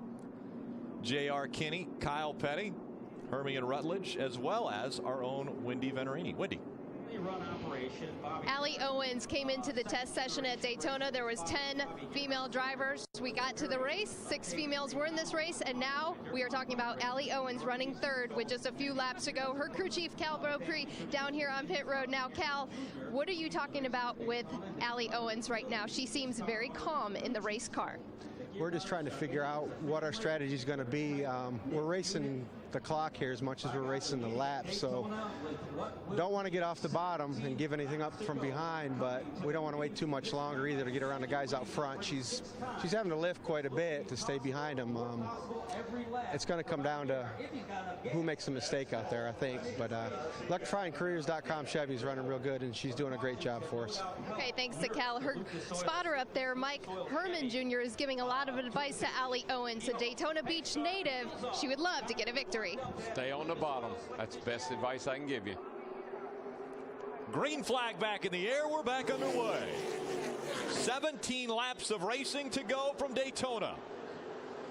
That was what I was saying about it takes discipline. You feel like when you're back where she is, you've got 100 more horsepower than the guy in front of you. But if you jump out of line, let him jump out of line and then close the door and move up a spot. Mark Thompson running second. His best finish is 6th at Talladega back in 2003. See, the 66 wants to go out. She ought to let him go on out there. Joey Coulter jumps to the outside. You got to just hold your breath. You got to stay right there. He can't go anywhere. Patrick Shelter also on the outside, but he's 6 car lengths behind Joey Coulter, so can't really help him yet. See how it slowed Allie down, though, because of running side by side. Look how much ground she's losing to Mark Thompson in the 66. But look at John West. He gets up there behind Allie. He'll push her right back, and car on the outside he's going to go backwards. It takes a lot of patience, a lot of discipline. Stay on that yellow line. Remember Joey Coulter's crew chief, Harold Holly, talking about how Joey didn't really understand the side drafting. He's doing a lot of side drafting right now to try to keep Allie Owens from getting by him. See the pack out in front. Only 3 cars out of line. Now 4 out of line. Jim. Real quick, guys, the radio chatter on Mark Thompson's radio said, be careful of the 5. The 5 may be light on fuel, so stay on your toes. Boy, I tell you, when it's outside of the 15 like that, that makes you get mighty loose when somebody's on your outside like that. But she needs to try to get shoved back up here to the back of the Thompson car. The Shelter now has moved up. He's only a couple car lengths behind Joey Coulter on the outside. Looks like Allie Owens was almost thinking about making the move by Mark Thompson. Had a little bit of a run. She's going to catch up to the back of that 66 now. But see what happened? She's got to race this guy. He's out there he's side drafting her. But if she'll just stay down there, she'll get back up behind the 66. She has done that. She's caught back up to the 66. And Coulter, he's going to go backwards, and now he's going to lose a spot to John West. There's James Busher right behind John West. Remember, our pole sitter, early leader. Patrick Shelter with a strong car in that number 60. He was able to catch up to Joey Coulter on that outside line.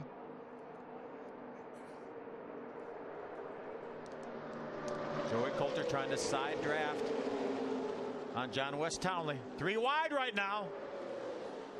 Patrick Sheltra with a run to the high side of the racetrack, trying to take the position away and move into fourth. Been a little worried about that 60 car Sheltra. It's pretty loose. Seen it sideways a number of times. Comes down the racetrack. Joey Coulter was really heads up right there to avoid that incident. Allie, where you going? Well, they said there's a lap car up here. They're moving up to get by it. I think that's the 6 car, Nelson Piquet Jr. Well, she needs to get back down there in a hurry. 2 and 3 wide once again. James Buescher in that 51. They're getting a little crazy now. Here we go. A wild ride coming up as they go through the grass. That's Joey Coulter we're riding along with. Off the brake, let it roll. There you go. No caution. We stay green. Green flag stays out. Joey Coulter comes back on the racetrack. Guys have got this grass figured out, man. How about the number 7 coming up here? Danica's moved up into the 12th position, just about up to that lead draft. Well, you heard Tony Jr. tell her, say it's time to go. Yeah, we were eavesdropping during the caution flag during our commercial break, and Tony Jr. said, hey, you've got about 18 laps to go. Let her rip. Do what you got to do. 13 remaining. It'll be 12 when they cross the stripe this time. Terry Jones just in front of Danica Patrick in that number 30. Her Danica had to pedal the throttle a little bit there. Tell you who's slipping back in the picture here is the 051 car. James Buescher. He's coming right back here. And we know he's bad fast. We have seen him run extremely well at this racetrack. Last year's winner and the pole sitter for this race. Now, if Buescher can get up there, you know what? And I'm Allie Owens. I might take a chance and go with him, especially with if they can get a little distance between them and the cars behind them. Allie's losing a little bit of that ground she had on the 66 earlier.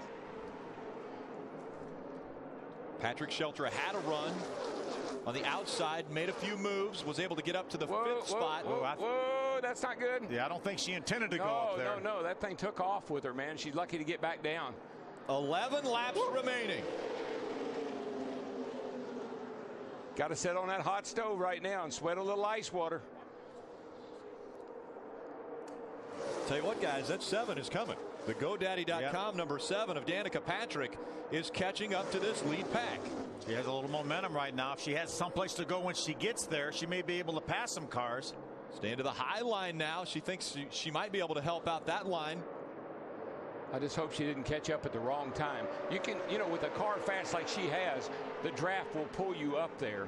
But the way this racing's going in front of her, she's going to stall out right here behind a bunch of guys that are really moving around a lot on the racetrack. Seeing a lot of cars that are almost wrecking.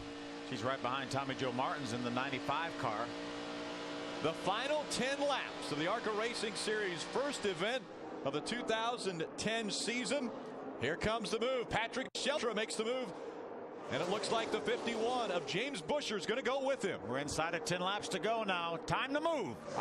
Whatever Buescher does, I would be pretty happy about going with him. Patrick Sheltra's looking strong too, guys. Sheltra, we know he's got a fast car. But boy, these guys are taking a lot of liberties right now with each other. They're cutting off. They're cutting in front of each other, slamming the door. Allie Owens hanging on to that 3rd spot. Sheltra had a run.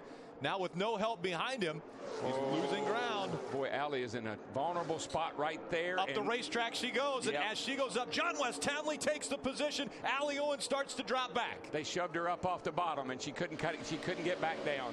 Danica went by as well. Here comes Danica Patrick once again. We ride along with her as she goes by the 4 of Ricky Carmichael. What a great recovery for Danica. Man, did she come from out of the grass almost into the wall, and here she is fighting to get back to the lead. Racing for the 7th position right now, Rick. In 7th spot right now, fighting for that spot with the 4 of Ricky Carmichael. Ooh, Thompson he's not advancing his position, so he can go down below that line, but I think he sees the heat coming from the rear right here. This is the move by Danica. Look at her duck down below the 30 of Terry Jones. What a great move. That's when Allie Owens got caught in the middle there, and she actually slowed her momentum. Great job by Danica and her spotter. A big gap now between Bobby Gerhart and Mark Thompson. Those guys are going to start ganging up on our leader. I think they're kind of setting. I think they're setting Gerhart up. They're letting him get out there a little ways because they can get that good run on him. They might be able to get by him, but It's going to be tough.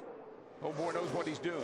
3 cars pulling away from the pack now. Patrick Sheltra has moved up into the 3rd position. Mark Thompson running 2nd. Bobby Gerhart is your leader. Okay, 72 laps into this race. Regardless of what happens from here on out, Danica has learned a lot and done a great job in this race. I have been really impressed, and I don't think anybody can say that she can't drive a stock car, because I've seen her drive it all over this place. Through the grass. Today. Down on the bottom of the racetrack, currently running in the 7th spot. That's Steve Arpin, the 55, right in front of her. James Busher, the 51, the Phoenix construction car on the outside. Get out there with the 51 and push him. I believe if Danica and the 51 and Busher would get hooked up, they might be able to go to the front. It looks like they're trying something. There might have been a little contact there from Danica. Danica's she's getting a little racy now. She said, let me give you a little bump draft. Now, when you said push, you didn't really literally mean push. No. Not like that. Wendy. Well, the 55 of Steve Arpin has worked his way back up to the front and, of course, has Danica Patrick on his outside right now. But Steve Arpin returns to Venturini Motorsports, and for the first time in history at Venturini Motorsports, Billy Venturini is crew chiefing the 55 car. He's always been on that 25 pit box, which was driven by Mikey Kyle tonight. But Steve Arpin has a new number with the 55 and a crew chief, and they've hooked together for the 2010 season. Steve Arpin trying to get his way back up there in the final few laps. 6 laps remain. They cross the stripe. Bobby Gerhart in front of Mark Thompson, Patrick Sheltra, John West Townley, James Busher, and Danica Patrick. They are your top 6. That's as good as it gets at the front right there. That's about ARCA's finest. You know, Patrick Sheltra would love to come back here after that hard crash last year. Little redemption. Again, Patrick Sheltra running in the 3rd spot, and we see James Busher looking to the outside. Danica tucks in behind that 51, now back to the yellow line. She made. There you go. You take it. Oh, nice and easy. Easy. If he gives it. There you go. Got him. How about that now? I don't think he gave it. I'm no. she took it. No, he went up the hill, and she was there, buddy. And now she's going to look to the outside of that 35 of John West Townley. Can she get back up into the top 5? Well, she's in the top 5 now. Can she improve her position? 5 to go. The final 5 laps from Daytona. The very first stock car race for Danica Patrick, and she has put an exclamation point on her driving abilities tonight. Bobby Gerhart leading. He's won 5 times before, looking to make it 6. Mark Thompson running just behind him in the 2nd spot.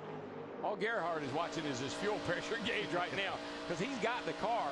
I don't think anybody can pass him if he doesn't run out of fuel. And that's one thing Mark Thompson needs to be aware of. We heard that his crew chief warned him. There's Danica, moves to the outside of John West. Trying to take away 4th from John West Townley. Hold your line. Inside 51. Whoa, he's getting a little too racy here now. You better watch out. Stays to the outside. Let's see if she'll get any help. Maybe Sheltra will move up there in front of her, but doesn't look like he's going to do it yet. Debris on the racetrack flying around up there.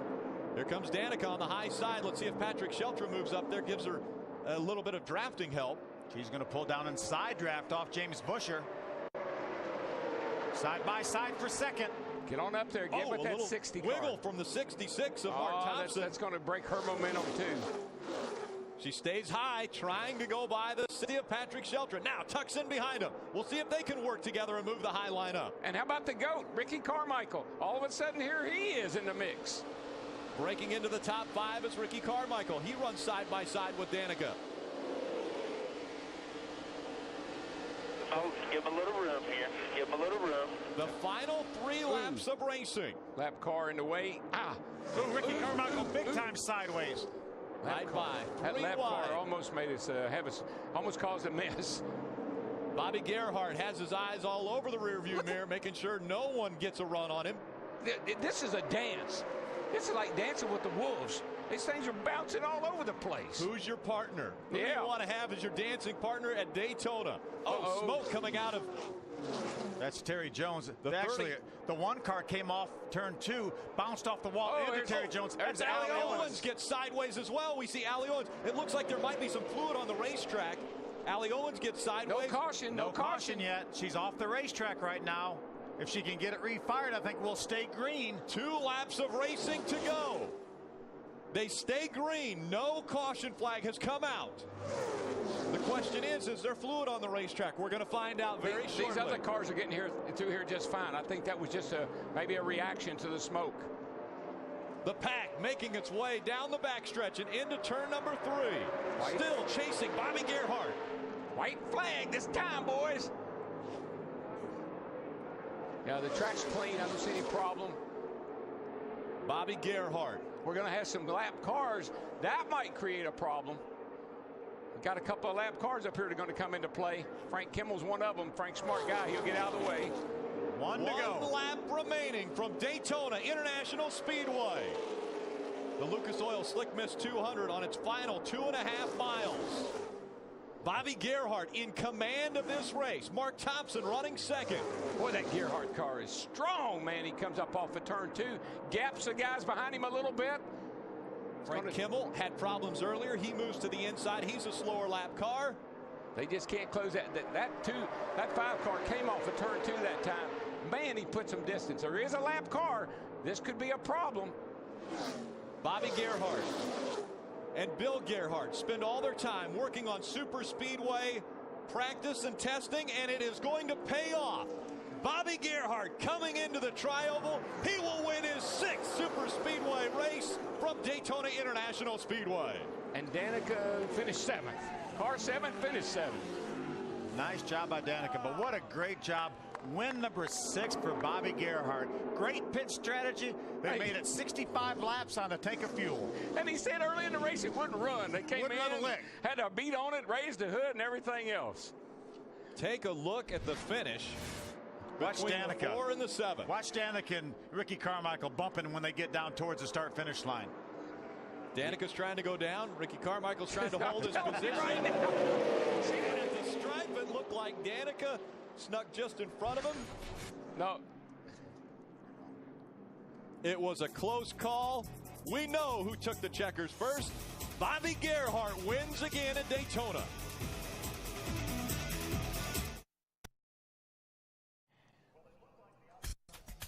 Coverage of the ARCA Racing Series on Speed is brought to you by Lucas Slick Mist, the fast and easy car care products. By Messina Wildlife Management. Stop animal damage with Messina Wildlife Management. And by Aaron's. Everyone's a lucky dog at Aaron's. Bobby Gerhart's a lucky dog, isn't he? He is. I don't know if I call it dog. luck after winning 6 times at this racetrack. We're going to hear from him in a moment, but let's take a look. We're actually going to slip down to victory lane right now. He's climbing out of the car. When it comes to Daytona Victory Lane, this is the 6th time Bobby Gerhart has climbed on the window victorious. Since they started testing in December, they've been in race mode. Bobby said he was white-knuckled last year, but boy, this year's conservative setup for the Gerhart brothers has paid off big time. Bobby, you came down early. There's a question about how many ounces of fuel are left. How'd you guys do it? Well, to be honest with you, the package that we've been running, we calculated the little time we had that we could run 66 laps. So, I mean, if you look at the cautions, it just didn't do that, but I did everything I could. I probably got myself 5 laps on the coast, and every caution came out. I just gave it a big kill, did all the coast I could, and it probably has quite a bit left. Bobby, welcome back to your second home. Wow. Unbelievable. As a you're a man. As a little kid, I dreamed of having the opportunity to come here and race. You know, when that happened, naturally the passion comes out to try to win. I couldn't have dreamed of being here this many times. And at some point, Jim, I hope I have the pleasure of retiring here in Victory Lane.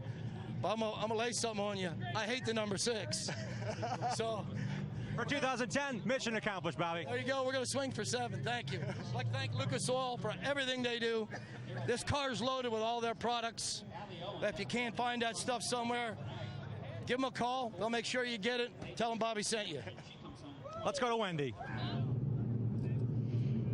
And Danica Patrick getting a hug from crew chief Tony Eury Jr. He just said, "I'm real proud of you." On the radio, he said, "You done good," which in stock car talk means it was a pretty impressive run for Danica Patrick. Danica saying it was fun, and of course getting congratulations from Tony Eury back to the front. Man, what a race for you. How did it feel? Yeah, well, you know, it was good at the beginning. We were just kind of hanging out. There was lots of yellows, obviously, and then, you know, the car just kind of started to seem like it was sliding around a bit more, and I mean, it feels to me like I got bumped in 1 and 2, and then I kind of slid up the track, and I was a little loose in the kink anyway, which probably could have been from bumping from behind too. But you know, I just couldn't really hang on. I just couldn't hang on, and I went up the track a little, and then I just got shuffled back, and I was trying like heck to get back in. And then once I got back in, I was trying to take a run that we all had down the inside, and they say that you can't cross over the yellow line to improve your position, but everyone was slowing down, so I just followed the one ahead of me, and the guy came down over the front of me, and I just held to the yellow line, and I took myself out, unfortunately, but you can't go over that yellow line. And then I thought, shoot, we're not out of this, right? Why not? Why would we be out of it? And you know, the guys did a good job of doing work in the pits and getting it right, so the tires didn't, you know, blow out from something rubbing. And you know, I was pretty excited to go from last to back to the top 5, I think, again. So, and then I jumped up high, and I was like, whatever, there's 8 to go. Who cares? Let's see who's coming with me. So the car felt pretty good. So. That was really fun. I was going side by side with people. It doesn't look very pretty. The GoDaddy car doesn't look very pretty, but it was fun. All right, congratulations to Danica Patrick. It feels like a victory with the experience she gained tonight, and she is being swarmed by media members, guys. This was definitely a successful evening in the ARCA Series for Danica. Imagine that. That's the best finish by a female at Daytona since Shauna Robinson finished second back in 1999 here. And if you didn't see her enough tonight, she'll be on the Super Bowl tomorrow twice. Hey, mission accomplished for Danica Patrick. Oh, yeah. Don't you think? Yeah, I hope she races next week. That was her goal. And mission accomplished for Bobby Gerhart. How about the success he can put forth at this racetrack? Just amazing.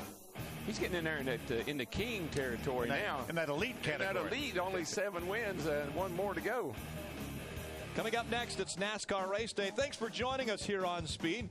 For Jim Trado, Wendy Venturini, Darrell Waltrip, and Phil Parsons, I'm Rick Allen saying thanks for joining us here. We'll be on 9 more times for the ARCA Racing Series during the season.